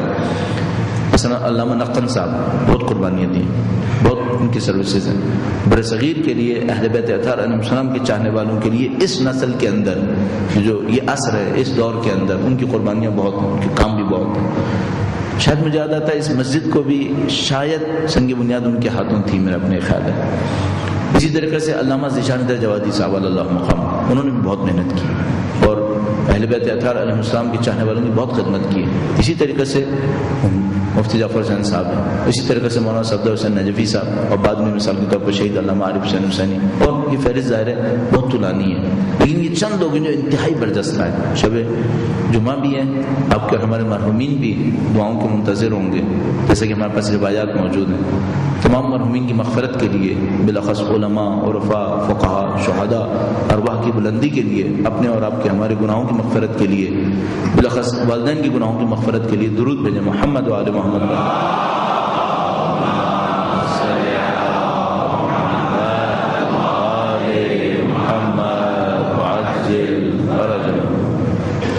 عرض کہ صحیفہ سجادیہ کا ترجمہ آپ کے پاس ہوگا گھر میں، اس کے مقدمے کے اندر مفتی جعفر حسین صاحب نے اس کی تاریخچے کو بیان کیا ہے کہ یہ صحیفہ سجادیہ جمع کیسے ہوا ہے۔ تو ہم تقریباً سکون سے کہہ سکتے ہیں کہ جتنی بھی دعائیں ہمارے پاس ہیں اردو میں صحیفہ سجادیہ میں، شاید 53 دعائیں ہیں میرے پاس، جو مجھے یاد آتا ہے 53 یا 52۔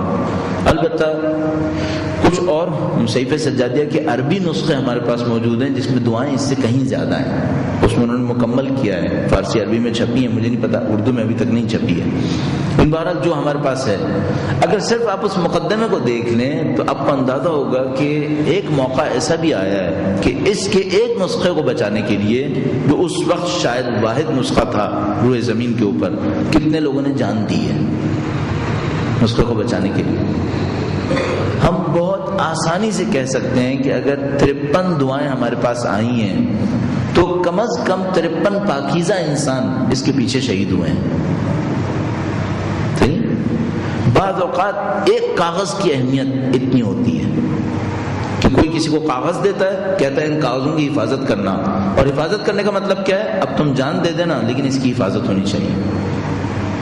یہ کب کسی کو سمجھ میں آتا ہے کہ مجھے اتنی حفاظت کرنی ہے؟ جب اس کو یہ پتا چل جائے ان کاغذوں میں ہے کیا۔ اگر نہ پتا ہو تو کاغذ کی کیا حیثیت ہے؟ کیوں جان دے کوئی؟ کوئی بھی جان نہیں دے گا۔ حتیٰ آج کے زمانے میں اگر ہمیں پتا ہے کہ اردو کے صحیفے سجادیہ کے نسخے بہت زیادہ ہیں تو کیا ایک نسخے کو بچانے کے لیے جان دے دیں گے؟ ظاہر کہ نہیں دیں گے، چونکہ بہت زیادہ ہے۔ لیکن اگر پتا ہو کہ پوری دنیا کے اندر صحیفے سجادیہ کا ایک ہی نسخہ رہ گیا ہے، اس کو بچانے کے لیے میں نے عرض کیا پتہ نہیں کتنے پاکیزہ لوگ جانے دے دیں گے کہ ہمیں مولا کے کلام کی حفاظت کرنی ہے۔ اگر ہمیں پتا چل جائے کہ جو امانت ہمارے ہاتھ میں ہے وہ ہے کیا، تب ہمیں سمجھ میں آتا ہے کہ ہمیں اس کی حفاظت کیسے کرنی ہے، ہمیں اس پہ قربانی کتنی دینی ہے۔ بس ایک کام ہونا چاہیے، ہمیں یہ پتہ چل جائے اللہ نے ہمارے اندر رکھا کیا ہے، جو اللہ کی ایک امانت ہے ہمارے پاس۔ حضرت آدم کی خلقت کو بیان کرتے ہوئے خدا تعالیٰ فرماتا ہے وَإِذَا نَفَخْتُ فِيهِ مِن رُوحِي فَقَعُوا لَهُ سَاجِدِينَ، اور جب میں اس میں سے اپنی روح میں سے پھونکوں تو تم لوگ سجدے میں گر جانا۔ خدا تعالیٰ نے اس امانت کو جو خدا نے حضرت آدم کے سپرد کی تھی کہا کہ یہ میری روح میں سے ہے، اور فرشتوں سے کہا کہ اس کے اوپر سجدہ کر لینا، سجدے میں گر جانا۔ اس امانت خدا میں سے کچھ مجھے اور آپ کو ملا یا نہیں ملا ہے؟ اس امانت الہیہ میں سے مجھے اور آپ کو بھی ملا ہے۔ خدا تعالیٰ قرآن کریم میں ارشاد فرماتا ہے ہم نے انسان کو ایک امانت دی، اس سے پہلے پہاڑوں کو دی، فَأَبَيْنَا أَن يَحْمِلْنَهَا، تو پہاڑوں نے اس کو قبول کرنے سے انکار کر دیا۔ وَحَمَلَهَا الْإِنسَانُ، اس امانت کو انسان نے سنبھال لیا۔ وہ امانت ہمیں بھی ملی ہے، اس کا مطلب ہے وہ کیا امانت ہے، اس کی ہم نے حفاظت کیا کی ہے، اب تک اس کو بچانے کے لیے کیا کیا ہے۔ اگر کاش ہمیں یہی سمجھ میں آ جائے کہ ہم کیا ہیں، دیکھنے کا انداز ہمارا بن جائے، بہت ساری چیزیں آسان ہو جائیں گی۔ اور میں نے ابھی آپ کی خدمت میں عرض کیا ایک کاغذ کی کوئی حیثیت نہیں ہوتی، شاید آج کے چھپے ہوئے صحیفے سجادیہ کے ایک جلد کو بچانے کے لیے کوئی جان نہیں دے گا، لیکن اگر یہ پتا چل جائے کہ یہ ایک ہی بچ گیا ہے اب جان دے دیں گے۔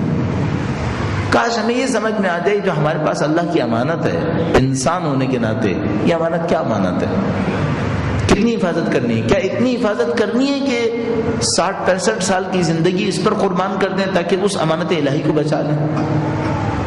اگر سمجھ میں آ جائے تو یہ 65 سال گزارنا مشکل نہیں ہوگا، کیونکہ ہمیں پتا ہوگا یہ امانت بہت بڑی امانت ہے۔ ہمیں سمجھ میں آ جائے گا کہ یہ امانت 60-65 سال کے لیے نہیں ہے، یہ امانت ابدیت کے لیے۔ تو جو علامہ طباطبائی فرما رہے تھے، کئی جگہ وہ فرماتے تھے جہاں تک سمجھ میں آتا ہے، کہتے تھے ہم لوگ بقا کے لیے خلق ہوئے، ہم لوگ فنا کے لیے خلق نہیں ہوئے۔ دنیا فانی ہے، ہم لوگ باقی ہیں، یہاں مریں گے کہیں اور جائیں گے، کہیں اور مریں گے پھر کہیں اور جائیں گے، ہم لوگ چلیں گے۔ جو خدا نے ہمیں امانت دی ہے وہ خدا نے اس قسم کی امانت دی ہے جو باقی رہنے والی ہے۔ اچھا ہم اس باقی رہنے والی امانت کو کس چیز پہ قربان کر رہے ہیں؟ اس فانی دنیا کی چند لذتوں کے اوپر۔ کوئی مقابلہ نہیں ہے۔ اگر آپ کو کوئی بتائے کہ مثال کے طور پر میں ابھی آپ کی خدمت میں عرض کرتا ہوں، علامہ مجلسی نے بہت بڑا کتاب خانہ بنایا تھا اصفہان میں، بہت بڑا کتاب خانہ۔ علامہ مجلسی بادشاہوں سے نزدیک بھی تھے، تو بادشاہوں سے نزدیک ہونے کی وجہ سے ان کے پاس طاقت بہت زیادہ تھی، دولت بھی بہت زیادہ تھی، بادشاہوں کی دولت ان کے ڈسپوزل پہ تھی۔ اس دولت کو استعمال کر کے انہوں نے اہل بیت اطہار علیہ السلام کی فکر کی خدمت کرنے کی کوشش کی، اور مثال کے طور پر بہاء الانوار جیسی کتاب لکھی. البتہ پھر بعد میں مثال کے طور پر کہہ سکتے ہیں کہ وہ خود کہتے تھے کہ شاید بادشاہوں کے ساتھ یہ رابطہ بھی صحیح نہیں تھا, اس پر بھی وہ افسوس کرتے تھے. لیکن بہرحال اس کو استعمال کر کے انہوں نے بہت ساری کتابیں جمع کی, کتاب خانہ بنا. ایک مورخ کہتا ہے کہ میں نے علامہ مجلسی کے کتاب خانے کو, اب میں اس زمانے کی کرنسی کو ترجمہ نہیں کر پاؤں گا, ظاہر وہ زمانے کی کرنسی ایران کی چلنے والی کرنسی تھی جو اب ہے بھی نہیں. ہمارے ہاں سمجھ لیجئے آج اگر ہمارے ہاں روپیے کی کیا حیثیت ہے آپ کے سامنے, اور اس روپے میں کتنے آنے ہوتے تھے, ظاہر کسی کو یاد بھی نہیں ہوگا, پرانے زمانے کی بات ہے کتنے آنے ہوتے تھے, اور ان آنوں میں پیسے ہوتے تھے تو 1 روپے میں 100 پیسے ہوتے تھے. اگر میں آپ سے کہوں کہ علامہ مجلسی کا کتاب خانہ 1 پیسے کلو بکا ہے تو آپ کو کیسا لگے گا؟ آپ اس شخص پہ تعجب کر رہے ہوں گے جس نے علامہ مجلسی کا کتاب خانہ 1 پیسے کلو کے حساب سے ردی میں بیچا ہے. بخدا تاریخی گواہی ہمارے پاس موجود ہے کہ علامہ مجلسی کا کتاب خانہ ردی میں بکا ہے, ردی میں بکا ہے. اس سے بدتر بھی ایک گواہی موجود ہے جس کے بارے میں شک ہے کہ صحیح ہے یا غلط ہے, کہ ان کی کتاب خانے سے کتابیں جلا کر حمام میں پانی گرم ہوا ہے. انگریزوں کے دور میں یہ ہوا ہے. صحیح. اچھا, آپ کا ذہن افسوس نہیں کر رہا ہوگا کہ مثال کے طور پر اتنا اہم کتاب خانہ اتنی محنتوں مشقتوں سے بنا ہوگا اور چند کوڑیوں کے بھاؤ سکوں کی قیمت میں بک گیا, ردی میں وہ بھی. ہم اپنے ساتھ یہی نہیں کر رہے؟ ہم اللہ کی دی ہوئی امانت کے ساتھ یہی نہیں کر رہے کیا؟ کہیں کوئی ٹی وی کی نظر ہو رہا ہے, کہیں کوئی جنسی خواہشات کی نظر ہو رہا ہے, کہیں کوئی دولت کی نظر ہوتا ہے, کہیں کوئی جاہ مقام شہرت کی نظر ہو جاتا ہے, کہیں صرف اتنا کہ 5 آدمیوں کے اندر بیٹھ کر ایک مصنوعی اٹریکشن کشش حاصل کر لے, اس پہ نظر ہو جاتا ہے. وہ الہی امانت اتنے سستے بک جاتی ہے, اس پہ کوئی افسوس نہیں ہے. اس پہ اصلی افسوس ہے کہ خدائی امانت اتنی سستی کیوں بکتی ہے. لہذا سید الشہداء نے عاشور کے دن موقع پر ارشاد فرمایا تھا کہ بھئی اگر تم خدا کو نہیں مانتے ہو, ان لم یکن لکم دین ولا تخافون المعاد, خدا کو نہیں مانتے, آخرت کو نہیں مانتے, فکونوا احرارا فی دنیاکم, اپنی زندگی میں آزاد انسان تو بنو, غلام تو مت بنو. اس وقت کے المیہ میں سے ایک المیہ یہ ہے ہمارے سامنے کہ ہم اپنے آپ کو نہیں پہچان پا رہے ہیں, ہم ہیں کون, اور یہاں سے ساری مشکل حل ہو رہی ہے. کاش ہمیں کوئی یہ سمجھا دے کہ ہم انسان ہیں, اور انسان کون ہے. کاش ہمیں کوئی یہ سمجھا سکے کہ ہمیں خدا نے کیا دیا ہے اور ہم کہاں پہنچ سکتے ہیں. شب جمعہ ہے, خدا رحمتوں کے وعدے کرتا ہے شب جمعہ کے اوپر. ممکن ہے آپ کہیں جائیں گے اور وہاں پہ جا کے دعا کریں گے, میں بھی جاؤں گا, میں جیسا آدمی دعا کرے خدا میرے گھر کی مشکل کو حل کر دے, مجھے اتنی دولت دے دے, اتنا کام دے دے, اتنا یہ اتنا وہ. شاید ذہن یہ کہتا ہے شب جمعہ پہ خدا سے دعا کرنا, خدایا اللہم عرفنی نفسک, وہ جو ہمارے پاس دعائے غیبت امام مشہور ہے, خدا شناخت دے دے, ہمیں معرفت دے دے کسی طرح سے. یقین فرمائیے ساری مشکلات حل ہوتی ہیں اگر اتنا سا کام ہو جائے جو بہت بڑا ہے, کہ ہمیں یہ پتہ چلتا ہے ہم ہیں کون. اللہم عرفنی نفسک, اے خدا مجھے سمجھا دے تو کون ہے, کہ اگر تو نے نہیں سمجھایا تو میں تیرے نبی کو نہیں پہچان پاؤں گا, اور اگر نبی کو پہچانوا دے تاکہ میں تیری حجت کو پہچانوں. اگر میں نے تیرے نبی کو نہیں پہچانا تو میں تیری حجت کو نہیں پہچان سکوں گا.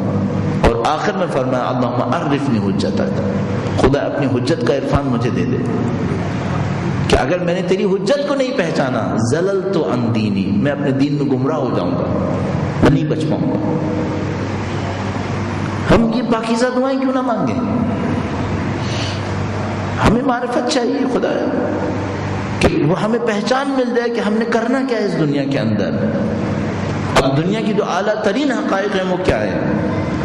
خدا ہے, خدا کا نبی, نبی کے ولی, ولی کے اولیاء, یہ کائنات کے اہم ترین حقائق ہیں. اور ان کے دیکھتے ہوئے میں ہم اور آپ اپنے آپ کو سمجھ سکتے ہیں کہ ہم جو ان کی پیروی اور اطاعت کے اوپر مامور ہیں, خدا ہمیں کہاں لے جانا چاہتا ہے. یہ شب جمعہ اچھا وقت ہے کہ ہم خدا تعالیٰ سے اس شناخت کو طلب کریں. اور آپ دیکھیں گے کہ دعائے کمیل کے اندر بار بار اس شناخت کی طرف اشارہ ہو رہا ہوگا کہ خدا نے شناخت نصیب کر دے, پہچان نصیب کر دے. تو میں آپ کی خدمت میں عرض کر رہا تھا کہ ہمارے سامنے کچھ برائیاں ہیں معاشرے کے اندر, ہمارے اپنے نفس کے اندر, اس سے ہم لوگ تکلیف میں, عذاب میں مبتلا ہوئے ہیں. کفر کے سامنے نعوذ باللہ ذلت اٹھانی پڑتی ہے. اور ان سب کا حل یہ ہے کہ پہلے ہمارا پرسپیکٹو, دیکھنے کا انداز صحیح ہو جائے. اور دیکھنے کا انداز کس چیز کا صحیح ہو جائے؟ یہ اہم ترین حقائق ہے. خدا, نبی, امام, ہم خود, ہماری ان کے بارے میں شناخت صحیح ہو جائے. اگر یہاں شناخت صحیح ہوتی ہے پھر ہم اور چیزوں کو پہچان سکیں گے. مثلا جو میں عرض کر رہا ہوں بار بار, پھر ہم پہچان پائیں گے بلا کسے کہتے ہیں. قرآن کریم لفظ استعمال فرماتا ہے, اردو میں بہت سارے الفاظ عربی سے نکل کے اردو میں آتے ہیں, مفہوم کھو دیتے ہیں. ایک مثال آپ کی خدمت میں بلا سے عرض کرتا ہوں. درود بھیجے محمد وآل محمد.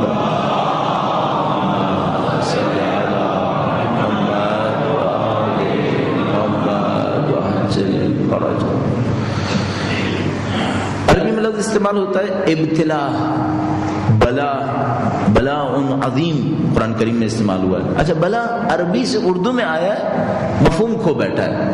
اچھا, میں نہیں چاہتا ہم ہر چیز کے اندر سازش ڈھونڈنا شروع کر دیں, لیکن بعض اوقات لگتا ہے کہ اس میں بھی کوئی خرابی ہوئی ہے. خوبصورت ترین عربی کے الفاظ اردو میں غلط ترجمہ ہو رہے ہیں. اردو زبان میں آتے مفہوم کچھ اور ہو جاتا ہے. ابھی ممکن ہے کوئی یہ کہے کہ کیا یہاں پہ بھی آپ کہیں گے کہ سازش ہوئی ہے؟ میں اگر ہسٹری میں جا کر دیکھوں کہ کن لوگوں نے انگریزوں کے زمانے میں اردو پہ محنت کی ہے تو مجھے شک ہونے لگتا ہے کہ کہیں یہاں پہ بھی سازش نہ ہو گئی ہو. اور اب اسے اردو کی ہسٹری میں جانے کا کوئی فائدہ نہیں ہے. مثلا ایسے ہی سوچئے گا, خلافت لفظ کیسا ہے عربی میں؟ قرآنی لفظ ہے, روٹس قرآن سے ہیں اس کے. خلافت, انی جاعل فی الارض خلیفہ, اتجعل فیہا, آیہ کریمہ کے اندر سب کچھ ہے. عربک روٹس ہیں, قرآنی مفہوم ہے, سب کچھ ہے. اور اردو میں خلافت کا مفہوم کیا ہے؟ لڑائی جھگڑا. صحیح, ترجمہ کہیں سے کہیں پہنچ گیا. آیا یہ سب اتفاقاً ہو گیا؟ مثلا عربی میں ملا کا مطلب کیا ہے؟ عربی کے اندر ملا کا مطلب ایسا قابل احترام شخص ہے جو علم سے بھرا ہوا ہے. اردو میں کیا مطلب ہے؟ اتفاقا نہیں یہ سارا. مجھے واقعا تعجب ہے, مثلا آیا واقعا یہ جو کردار ہمارے یہاں ملا کے نام پہ بنے ہوئے ہیں یہ اتفاقا ایسا ہو گیا؟ مجھے شک ہے, حقیقت یہ کہ شک ہے. اب آئیے, اب عربی میں لفظ استعمال ہوتا ہے بلا اور ابتلا, قرآن کریم کا لفظ ہے, قرآنی اس کی روٹس ہیں. بلا کا لفظ استعمال ہوتا ہے. اردو میں بلا کا مطلب کیا ہے؟ اردو میں بلا کا مطلب ایک ایسی منفور چیز ہے, مثلا نفرت آمیز چیز ہے جس میں کوئی فائدہ نہیں ہے, مصیبت ہی مصیبت ہے جس کا کوئی مفہوم نہیں ہے, اس سے کچھ نصیب نہیں ہوا. ایک بلا آئی ہے, ٹھیک ہے, ایک بلا کوئی وحشتناک ہو سکتی ہے جس کا جسم عجیب و غریب ہو سکتا ہے. عربی میں کیا فرماتے ہیں؟ قرآن کریم میں کیا ہے؟ بلا کا مطلب ہے امتحان. قرآن کریم فرماتا ہے اذ ابتلی ابراہیم ربہ, جب خدا نے ابراہیم کو بلا میں مبتلا کیا. صحیح, وہاں پہ بلا کا مطلب بہت مقدس ہے, اور یہاں پہ اردو میں اس کا مطلب بالکل تبدیل ہوا ہوا ہے. یہ کچھ ہوا ہے یہاں پر, لیکن بہرحال اس کا حل موجود ہے. جا کے دیکھا جائے عربی میں کس معنی میں استعمال ہوا ہے. ابتلا, امتحان میں استعمال ہوا ہے. قرآن کریم ابتلا کو کیسے دیکھتا ہے, امتحان کو کیسے دیکھتا ہے؟ سید الشہداء نے اس پوری آزمائش کے اندر شاید اچھا لفظ اردو ترجمہ کے لیے آزمائش ہے. ابتلا کا اگر بلا کا ترجمہ کریں شاید آزمائش اچھا لفظ ہے. شاید امتحان میں بھی وہ بات نہیں آ پا رہی, کیونکہ امتحان تھوڑا سیکولر سا لفظ ہے. اور ابتلا کا لفظ شاید ہمارے ہاں اگر آزمائش سے ترجمہ ہوتا ہے شاید وہ زیادہ مقدس اور زیادہ بہتر لفظ ہے. خدا تعالیٰ فرماتا ہے ہم نے حضرت ابراہیم کو آزمائش میں ڈالا. سید الشہداء نے اپنے معاملے کے لیے یعنی کربلا کے واقعے کے لیے ابتلا کا لفظ استعمال فرمایا کہ یہ اللہ کی طرف سے آزمائش ہے. صحیح, ہم اس کو کس انداز سے دیکھتے ہیں, اپنی زندگی میں کس انداز سے دیکھتے ہیں, اس کے اوپر ہم محنت کرنے کی کوشش کریں گے. خدا کیوں امتحان میں ڈالتا ہے؟ ہمیں امتحانوں میں پڑھنے پر, آزمائش پہ پڑھنے پہ رد عمل کیا دکھانا چاہیے؟ اگر کوئی امتحان اور آزمائش میں کامیاب ہونا چاہتا ہے اسے کیا کرنا ہوگا, کس چیز کو پہلے حل کرنا ہوگا؟ اور یہاں سے ایک موضوع بن سکتا ہے اپنی اصلاح کے لیے کہ ہم اپنی اصلاح کیسے کریں گے، اچھے نتائج کیسے حاصل کریں گے۔ شب جمعہ ہے اور ظاہر ہے کہ ماہ محرم کے ایام ہیں۔ ایک عجیب روایت موجود ہے ہمارے پاس، علماء مستند کہتے ہیں اس روایت کو اور بظاہر ہے بھی مستند۔ فرماتے ہیں شب جمعہ سب کا، معصومین کا اجتماع ہوتا ہے کربلا کے میدان میں، کربلا میں جمع ہوتے ہیں۔ البتہ ظاہر ہے معصومین کی ارواح، معصومین کا وجود مقدس وہ نہیں ہے جو اگر ایک جگہ ہو تو دوسری جگہ سے غافل ہوتا ہے، ظاہر کہ نعوذ باللہ ایسا نہیں ہے۔ یہ محدودیت ہم انسانوں کے اندر ہے، ہم کمزور انسانوں کے اندر، ناقص انسانوں کے اندر۔ لیکن اگر کوئی مضبوط انسان ہو، اعلیٰ پائے کا انسان ہو، جیسے کہ مقدس ہستیاں ہیں، ان کے اندر یہ محدودیت نہیں آتی کہ اگر وہ ایک جگہ ہے تو دوسری جگہ سے غافل ہو جائیں گے۔ تو علم بہت زیادہ ہے۔ اس کے ساتھ ہمارے پاس یہ روایت موجود ہے کہ معصومین علیہ السلام شب جمعہ کو کربلا میں تشریف فرما ہوتے ہیں، اور اگر اس وقت شب جمعہ ہے جیسے کہ ہم سب جانتے ہیں، اور اگر اس روایت کو قبول کر لیتے ہیں، اس کا مطلب ہے کربلا محور ہوگا اس وقت تمام معصومین کی تشریف آوری کا۔ اور چونکہ شہادت امام چہارم سے بھی انتہائی نزدیک ہیں، تو مثلا تصور کر سکتے ہیں تمام معصومین جمع ہوں گے اور شب یا روز شہادت امام چہارم کا ہو، تو کس قسم کا مفہوم ہوتا ہوگا اس کے اندر۔ ایک عجیب روایت موجود ہے، واقعہ موجود ہے، کہتے ہیں کہ کسی پڑھنے والے نے شب جمعہ کربلا میں حضرت علی اکبر کے مصائب پڑھے۔ شب جمعہ کربلا کے میدان پہ حضرت علی اکبر کے مصائب پڑھے، اس کے بعد پھر شب جمعہ ہوتا ہے، پھر چاہتا ہے کہ حضرت علی اکبر کے مصائب پڑھے، تو گویا اس سے کہتا ہے کوئی کہ مت پڑھو حضرت علی اکبر کے مصائب، کسی اور کے مصائب پڑھو۔ وہ بات پوچھتا ہے کہ کیوں ایسا ہے؟ اب مجھے نہیں معلوم ہم ان جملوں کو کس انداز سے دیکھیں، لیکن بات سمجھ میں آتی ہے۔ کہا جب تم علی اکبر کے مصائب پڑھتے ہو تو ہمیں نہیں پتا ہوتا کہ سیدہ کو سنبھالیں یا بی بی زینب کو سنبھالیں، ہمیں نہیں معلوم۔ میں ہمیشہ ایک بات سمجھ پاتا ہوں کہ کربلا ہمارے لیے 1400 سال پہلے ہوئی ہے۔ کتنا فرق ہے کہ اگر کسی کو پتا چلے کہ اس کی اولاد کو ذبح کیا گیا ہے اور کسی کو پتا چلے کہ اس کی آنکھوں کے سامنے ہو رہا ہے، اس میں بہت فرق ہے۔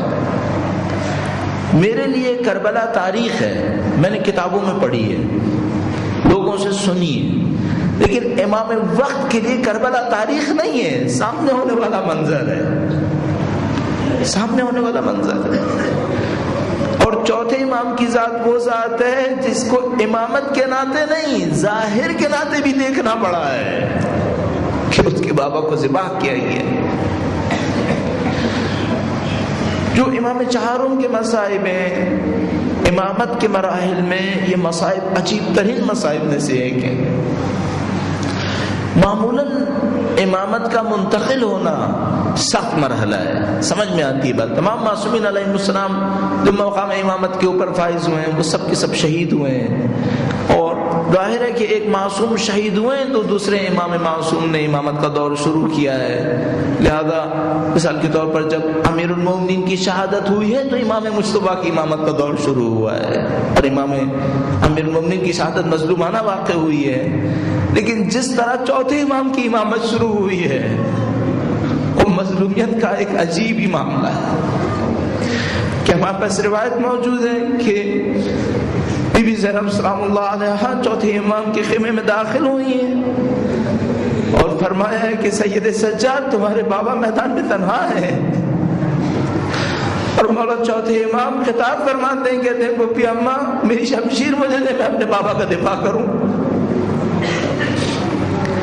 اس موقع پر امام چہارم خیمے سے باہر تشریف لاتے ہیں اور جب سر اٹھاتے ہیں تو بس جملہ نکلتا ہے السلام علیکم یا ابا عبداللہ۔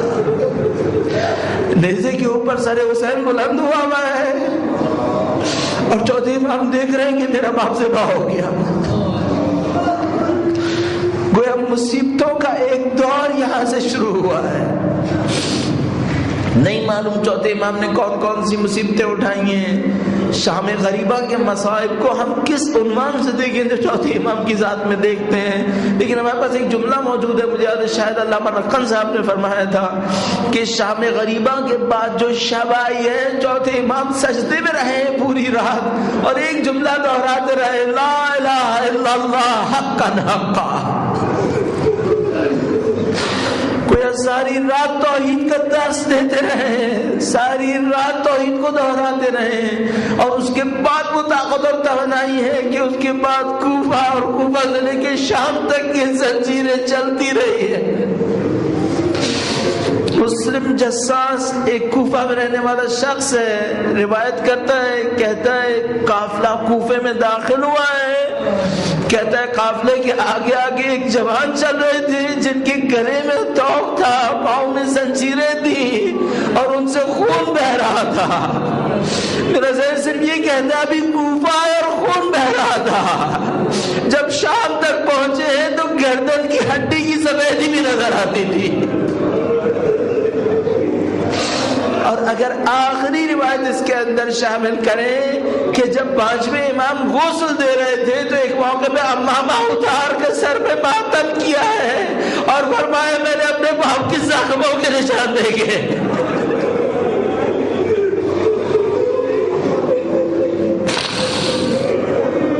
سيعلم الذين ظلموا أي منقلب ينقلبون. پروردگارہ تو جو واسطہ محمد و آل محمد کا اس قلیل کو ہم سے قبول فرما. اے پاک پروردگار, اہل بیت کی محبت کے صدقے میں دنیا اور آخرت میں ان کی ہمراہی نصیب فرما. پرچم اہل بیت, پرچم قرآن و اہل بیت کو دنیا کے کونے کونے تک پہنچانے کی طاقت نصیب فرما. اے پاک پروردگار, سید الشہداء کے چاہنے والے دنیا میں جہاں کہیں بھی ہیں جن پر ظلم ہو رہا ہے, جن کی مشکلات کا سامنا کرنا ہے, ان سب کے ازداروں کی جان, مال, عزت و آبرو کی حفاظت فرما. دشمنان اعضاء اگر قابل اصلاح نہ ہو تو باصل جہنم فرما.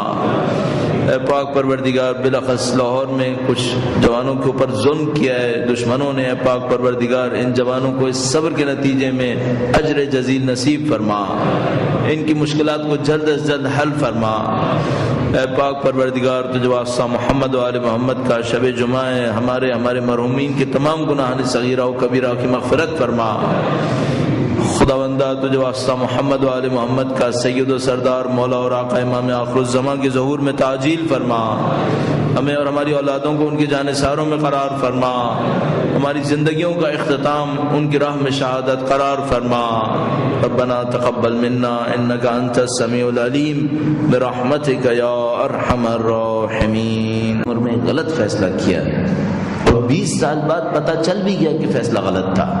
اب کیا ہو سکتا ہے؟ زندگی کا جو سنہرا دور تھا وہ ختم ہو چکا ہے, اب اس کو واپس نہیں لا سکتے. ہم ایک ایک فیصلے کے اوپر مجبور ہیں کہ وہ صحیح فیصلہ کریں. بدقسمتی یہ ہے کہ جب, کیا کہوں اس کو, بدقسمتی کہوں یا امتحان کہوں, کہ جب ہم زندگی کے اہم ترین فیصلے کر رہے ہوتے ہیں تو اتنے سیریس نہیں ہوتے کہ ہماری زندگی میں کیا ہو رہا ہے. مثلا مجھے جو ابھی تک سمجھ میں آیا ہے, ہم لوگ زندگی کے اہم ترین فیصلے تقریباً 17 سال سے لے کر 25 سال تک کی عمر میں کر رہے ہوتے ہیں. یہ زندگی کے اہم ترین فیصلے ہوتے ہیں. ان اہم ترین فیصلوں کے کرنے والے لوگوں کے پاس کوئی فکری طاقت نہیں ہوتی. جس فکری طاقت سے ان کو اپنی زندگی کے فیصلے کرنے ہیں, اور میں نے عرض کیا یہ اہم ترین فیصلے ہوتے ہیں. ان میں سے بعض فیصلے 40 سال کو بدل دیتے ہیں, بعض فیصلے 30 سال کو بدل دیتے ہیں. اب ہمیں کرنا یہ ہوگا کہ اگر ہمارے ذہن کے اندر اتنی طاقت نہیں بھی ہو تو ہم خدا کے دین سے سیکھنے کی کوشش کریں. وہ ہم سے کیا مانگ رہا ہے. ایک مثال آپ کی خدمت میں عرض کرتا ہوں, درود بھیجے گا محمد و آل محمد.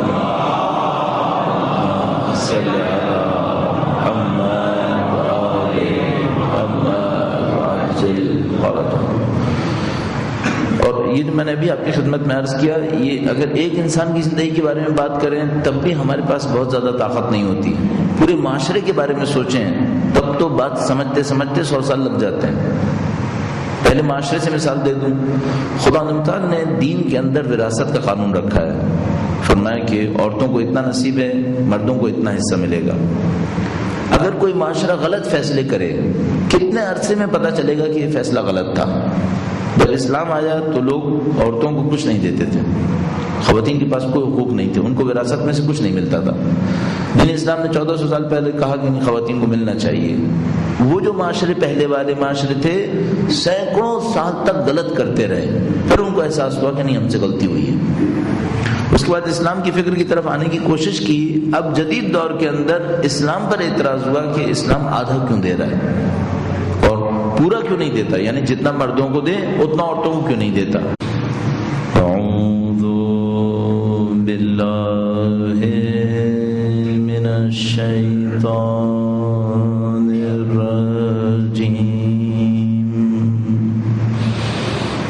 بسم اللہ الرحمن الرحیم، الحمد للہ رب العالمین،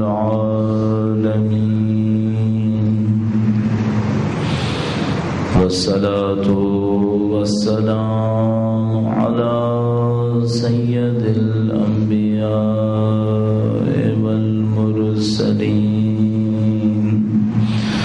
حبیب الہ العالمین بالقاسم محمد،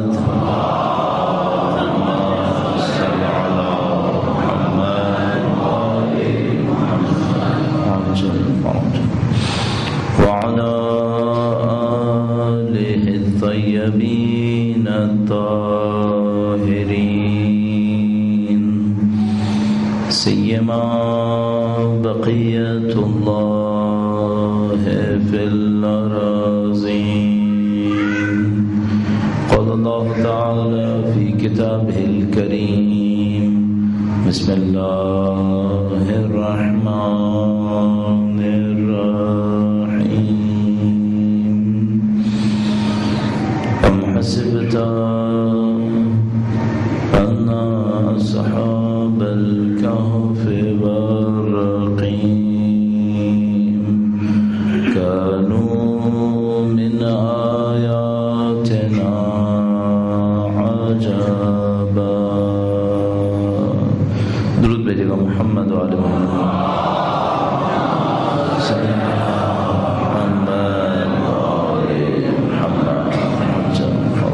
پروردگار عالم کا انتہائی احسان ہے، اس کا شکر اس نے ہمیں اہل بیت اطہار علیہ السلام سے متصل قرار دیا ہے۔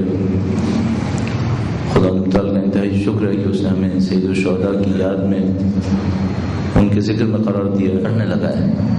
جس فکر کے ہم معتقد ہیں اس کی کامیابیوں کو پوری دنیا میں دیکھ رہے ہیں، لیکن اسی فکر کو اپنی زندگی کے اندر کوئی کامیابی دیتا نہیں دیکھ رہے۔ اب یہاں پہ ایک تناقض ہے ہمارے ساتھ۔ ظاہر ہے کہ ہم وہ نہیں ہیں کہ جو دین کو چھوڑ کر چلے جائیں، لیکن اس کے نتیجے میں دین کی ایک ظاہری شکل بننا شروع ہو گئی۔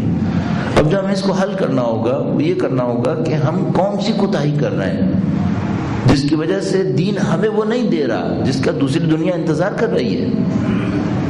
وہ لوگ بالکل صحیح دین کی طرف آ رہے ہیں، وہ سمجھ رہے ہیں کہ بے دین فکر ان کو نہیں دے سکی اور دین دے دے گا، اور ہمارے ساتھ مشکل یہ ہے کہ ہمارے اندر وہ فکر نظر نہیں آتی۔ تو ہم اس کو کیسے حل کریں گے؟ ہمیں اپنے اندر کچھ سوچنا پڑے گا، کچھ جائزہ لینا پڑے گا۔ اس میں سے ایک موضوع کا میں نے انتخاب کیا، چند دن رائز آپ کی خدمت میں پیش ہوں گے۔ درود بھیجے گا محمد وعلی محمد، صلی علی محمد وعلی محمد وعلی۔ ایک بار پھر درود بھیجے گا محمد وعلی محمد، صلی علی محمد وعلی محمد وعلی۔ ہمیں اور آپ کو اپنی زندگی کے اندر مسلسل فیصلے کرنے ہوتے ہیں۔ جو بات اب تک سمجھ میں آتی ہے یہ کہ ہماری ساری زندگی چند فیصلوں کا نتیجہ ہوتی ہے۔ مثلا آپ نے کس تعلیمی کیریئر کا انتخاب کیا، یہ آپ کا ایک فیصلہ ہے۔ اس فیصلے کے نتیجے میں بہت کچھ تبدیل ہوگا۔ امام نواز کے ساتھ کیا مشکل ہے۔ ایک بار پھر درود بھیجے گا محمد وعلی محمد، صلی علی محمد وعلی محمد وعلی۔ تو آپ اپنی زندگی کے اندر مختلف فیصلے کرتے ہیں اور ان فیصلوں کے نتیجے میں آپ کی زندگی میں کچھ تبدیلیاں حاصل ہوتی ہیں اور آپ کسی راستے کے اوپر چل نکلتے ہیں۔ مشکل یہ ہے کہ اگر آپ نے صحیح فیصلہ کر لیا تو ممکن ہے آپ کو 10 سال بعد احساس ہو کہ آپ کا فیصلہ بہت اچھا تھا اور آپ اس کے نتیجے میں ایک اچھی جگہ تک پہنچ گئے۔ بدقسمتی سے اگر غلط فیصلہ کر بیٹھے تب کیا ہوگا؟ ہم لوگوں کے پاس زندگی بہت چھوٹی سی ہے، اس میں تجربوں کی بہت زیادہ گنجائش نہیں ہے۔ اگر آپ نے خدا نہ کرے نعوذ باللہ مثلا 25-30 سال کی عمر اس سلسلے جلیلہ میں قرار دیا ہے، اس دعا کے ساتھ کہ انشاءاللہ مرتے دموں تک خدا نے متعال ذکر حسین کو، پرچم حسین کو سر بلند کرنے والوں میں قرار فرمائے، اور اس کے اجر الصلہ میں انشاءاللہ مادر سید الشہداء کی شفاعت ہم سب کو نصیب ہو انشاءاللہ۔ ہزار اللہ نے سید الشہداء کی صحت و سلامتی کے لیے، جان و مال کی حفاظت کے لیے، پرچم اعضاء کی سربلندی کے لیے درود بھیجے۔ محمد و آل محمد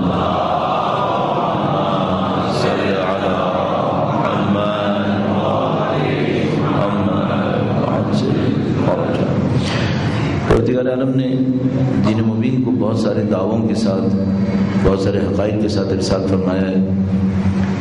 دین کے معاملے میں جو خدا متعال کا دعویٰ ہے وہ یہ ہے کہ اس سے بہتر کوئی فکر انسان اپنی زندگی گزارنے کے لیے حاصل نہیں کر پائے گا۔ لہٰذا اس اعتبار سے خدا متعال نے دین کو کامل قرار دیا ہے، یہ مکمل نظام حیات کہلاتا ہے۔ جیسے ہم کہتے ہیں کہ دین کامل ہے، مکمل نظام حیات ہے، تو فوراً اس کا مطلب یہ ہوگا کہ اب آپ اپنی زندگی میں اگر دین سے ذرہ برابر بھی انحراف کریں گے تو اس کا مطلب یہ ہے کہ اپنے آپ کو کسی مشکل میں مبتلا کر دیا، چونکہ جو بہترین حل تھا وہ آپ کے ہاتھ سے نکل جائے گا۔ جیسے ہی بہترین حل ہاتھ سے نکلے گا، کوئی نہ کوئی نقص، کوئی نہ کوئی کمی زندگی کے اندر آئے گی۔ لہٰذا ہم بہت آسانی سے دعویٰ کر سکتے ہیں کہ جس کسی کی زندگی کے اندر کوئی پریشانی ہے، جس کسی کی زندگی کے اندر کوئی کمی ہے، نقص ہے، چاہے وہ فرد ہو چاہے وہ معاشرہ ہو، اگر آپ کسی معاشرے کو اندر دیکھتے ہیں کہ اس کے اندر کوئی کمی ہے، یا کسی فرد کو دیکھتے ہیں کہ اس کی زندگی میں کوئی کمی ہے، تو فوراً سمجھ جائیں کہ اس نے کہیں نہ کہیں دین سے انحراف کیا ہے۔ اگر دین سے انحراف نہ کیا ہوتا تو اس کے پاس کمی نہیں ہونی چاہیے تھی۔ لہٰذا آج اگر ہمارے پاس 1.3 ارب مسلمان روئے زمین پر موجود ہیں اور ہم دنیا کی تقریباً ہر قسم کی مشکل ان کے اندر دیکھ رہے ہیں، یا جنرل عمومی طور پر مسلمانوں کا کیا کہنا، جو خود اہل بیت کے چاہنے والوں کی تعداد دنیا کے اندر ہے، اگر ان کو ہم مصیبتوں کے اندر دیکھتے ہیں، ایسی مصیبتوں کے اندر جن کا پتہ ہے کہ یہ خدا کی طرف سے نہیں ہے، ہماری خود کی ایجاد کی ہوئی، تو ہم فوراً سمجھ سکتے ہیں کہ اس کی تنہا وجہ یہ ہے کہ ہم نے دین سے انحراف کیا ہے، کہیں نہ کہیں ہم نے مشکل ایجاد کی اپنے لیے۔ اب ایسے موقع پر ایک طرف سے دین کا دعویٰ ہے کہ وہ کہتا ہے کہ یہ کامل ترین دین ہے، دوسری طرف سے ہماری زندگیوں کے نقص ہیں کہ جس کے اندر پریشانیاں ہیں، مشکلات ہیں، کمی، کوتاہیاں، ان دونوں کے نتیجے میں جو دین کی وسعت ہے، دین کا پھیلنا ہے لوگوں کے اندر، وہ محدود ہوتا چلا جاتا ہے۔ لوگوں کے ذہنوں میں اتنی طاقت نہیں ہوتی کہ لوگ دین کو دیکھ کر دین کو سمجھنے کی کوشش کریں۔ لوگ معمولاً مجھے اور آپ کو دیکھ کر دین کو سمجھنے کی کوشش کرتے ہیں۔ یہ لوگوں کی فکر کی کمی ہے۔ مثلا اگر کوئی دین اسلام کے اوپر محنت کرنا چاہتا ہے، اصل میں اس کو مسلمان کو نہیں دیکھنا چاہیے، اس کو اسلام کو دیکھنا چاہیے، اسلام کیا فکر ہے، اس کے بعد دین کو سمجھنا چاہیے کہ آیا اس فکر کو قبول کرے یا رد کرے۔ لیکن معمولاً لوگ یہ کام نہیں کرتے، معمولاً لوگ دین کو نہیں دیکھتے، دیندار کو دیکھتے ہیں، دین کے ماننے والے کو دیکھتے ہیں۔ اس کی وجہ سے فی الحال اگر کوئی یہ کام کرے تو اس کو ہمارے دین کے اندر کشش بہت کم ملے گی۔